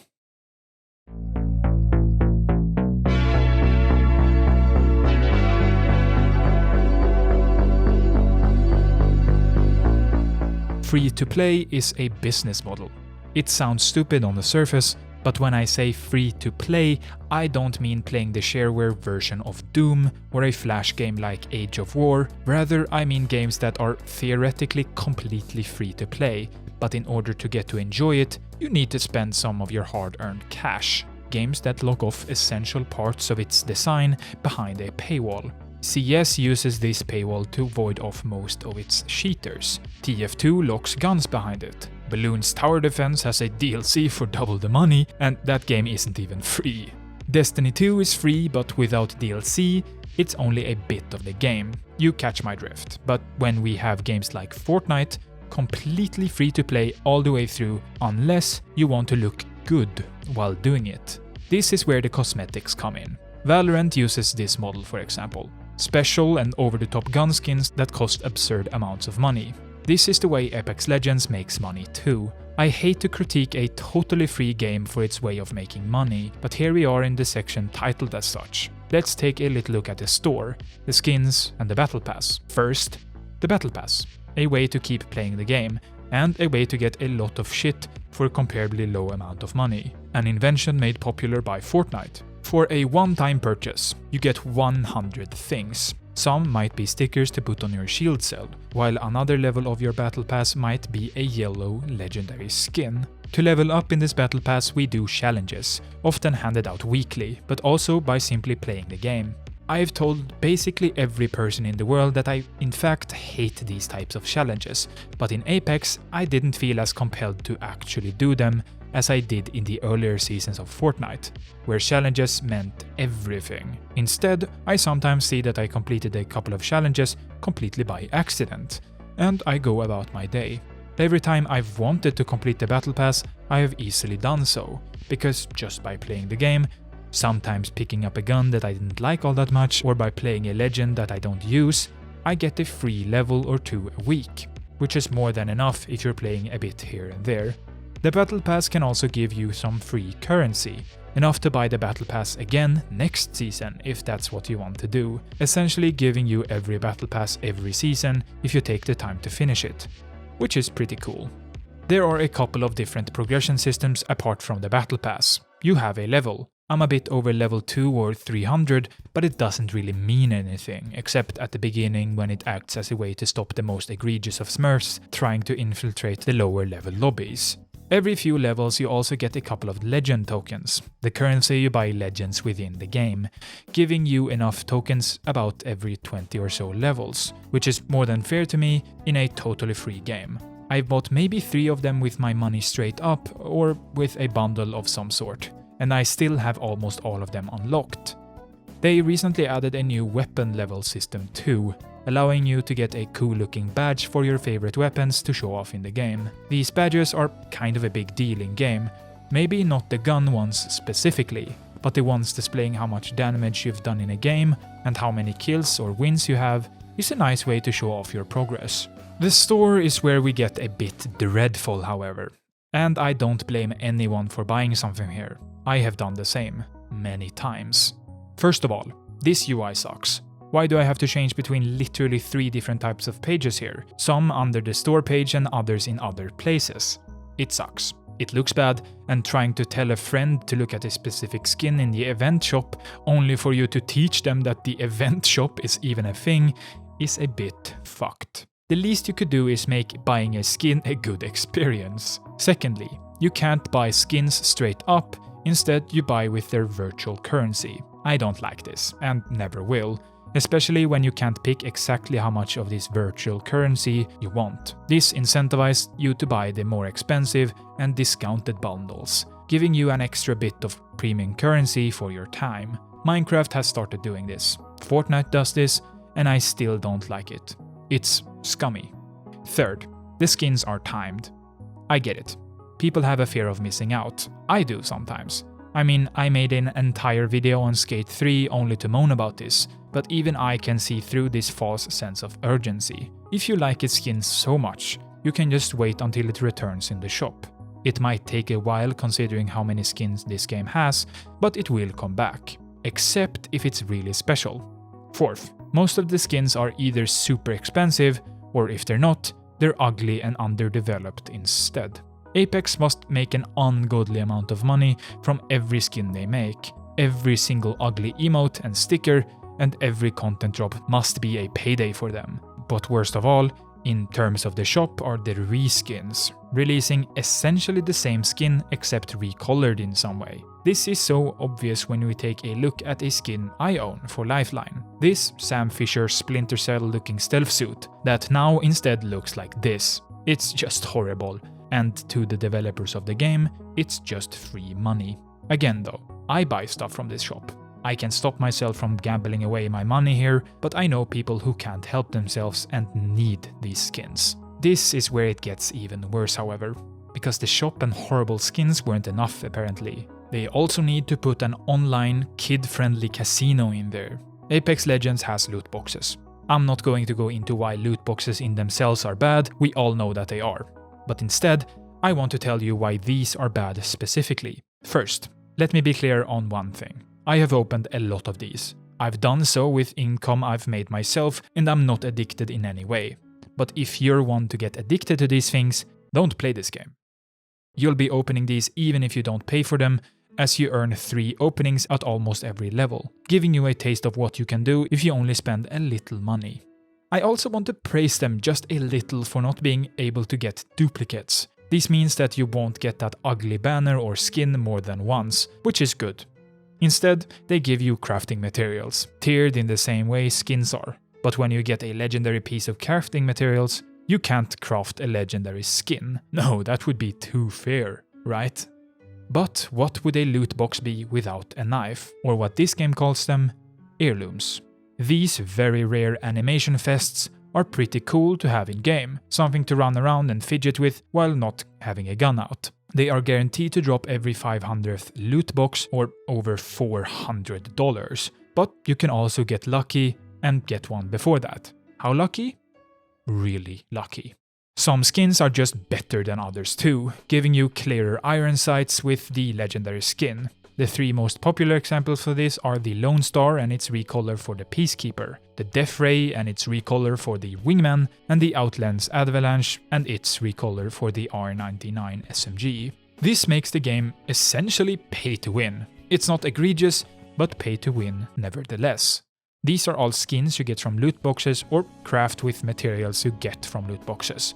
It's just awful what these free-to-play games get away with, but what's even worse is the fact that paid games have started doing it too. Well, they started a long time ago now, but still. That's all I have to say about the skins, the battle pass and the loot boxes. They suck, premium currencies are a scam, and loot boxes should seriously be illegal, especially if they so obviously cater to kids. But thankfully this game is still completely free outside of these skins, and opening loot boxes will be a regular occurrence even if you don't spend any money. But is that really a good thing?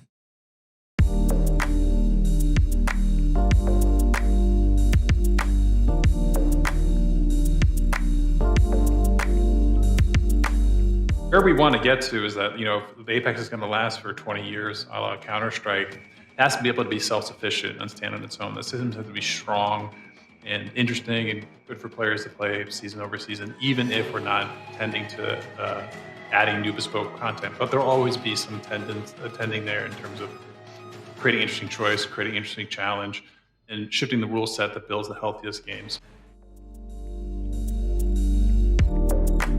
The developer of Apex Legends has come forth to tell us that they want Apex Legends to reach a point where it can stand by itself and last 20 years into the future. They want it to launch beside Counter-Strike as a game that stands the test of time, with a community to last alongside it. This is a very good thing to hear from the developers themselves. It means they're ready to support this game for years to come. But it also sounds like a bit of a joke to me, because this game is missing so much of what it needs to survive for such a long time. One of these things might not be what you expect, because I don't just want more stuff.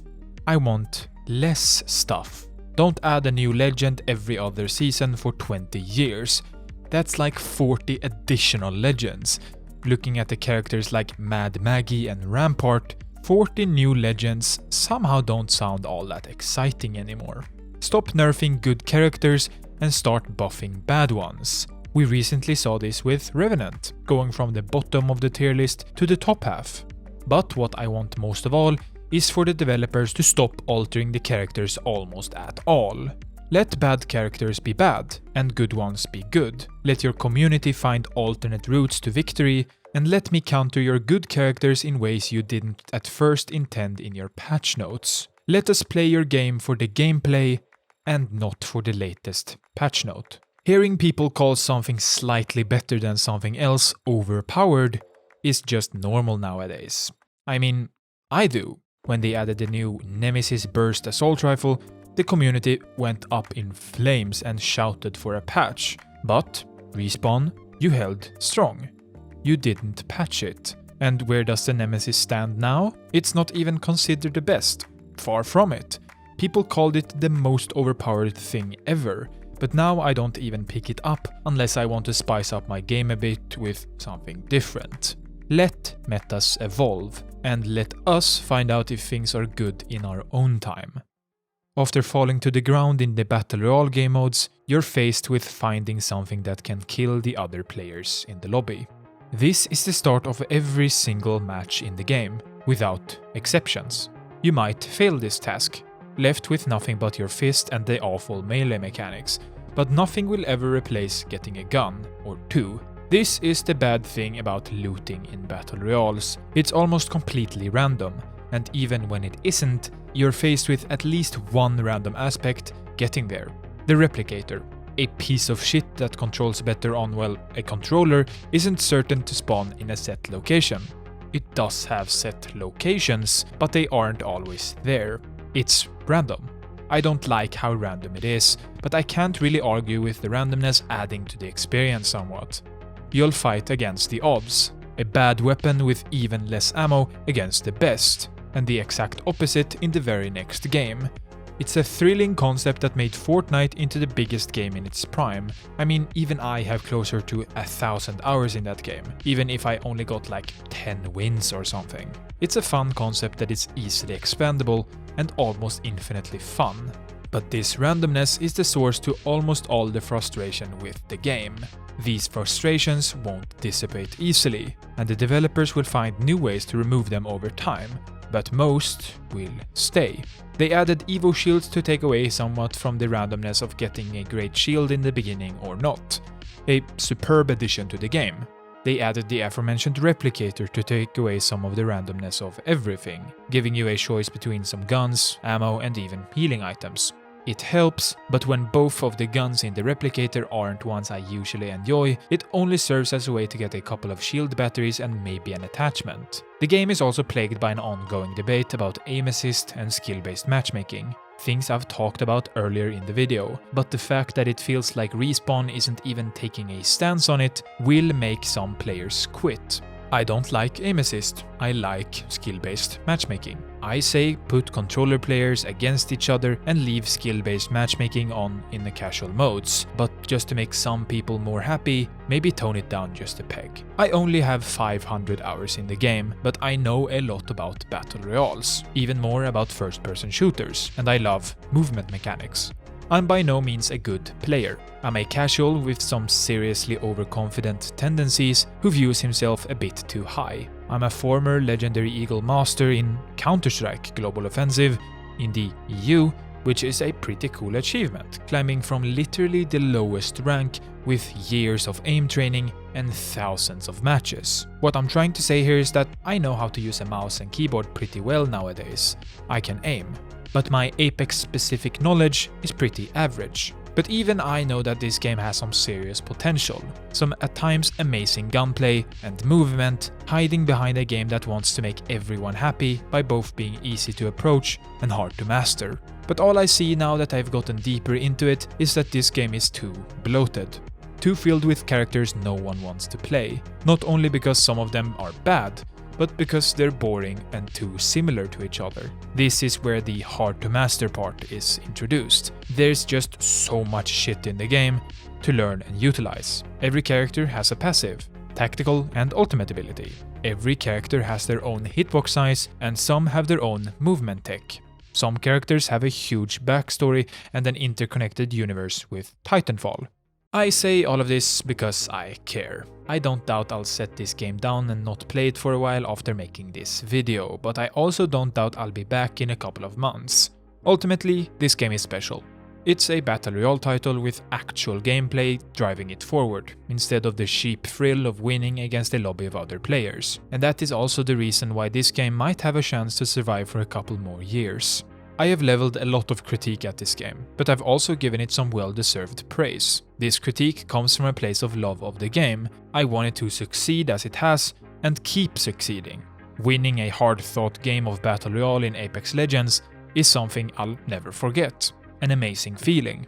Finally mastering the super glide and learning how to wall jump. getting a Kraber kill or two, and saving your team with a Wraith portal for the first time. This game is special. So, EA, please don't kill it.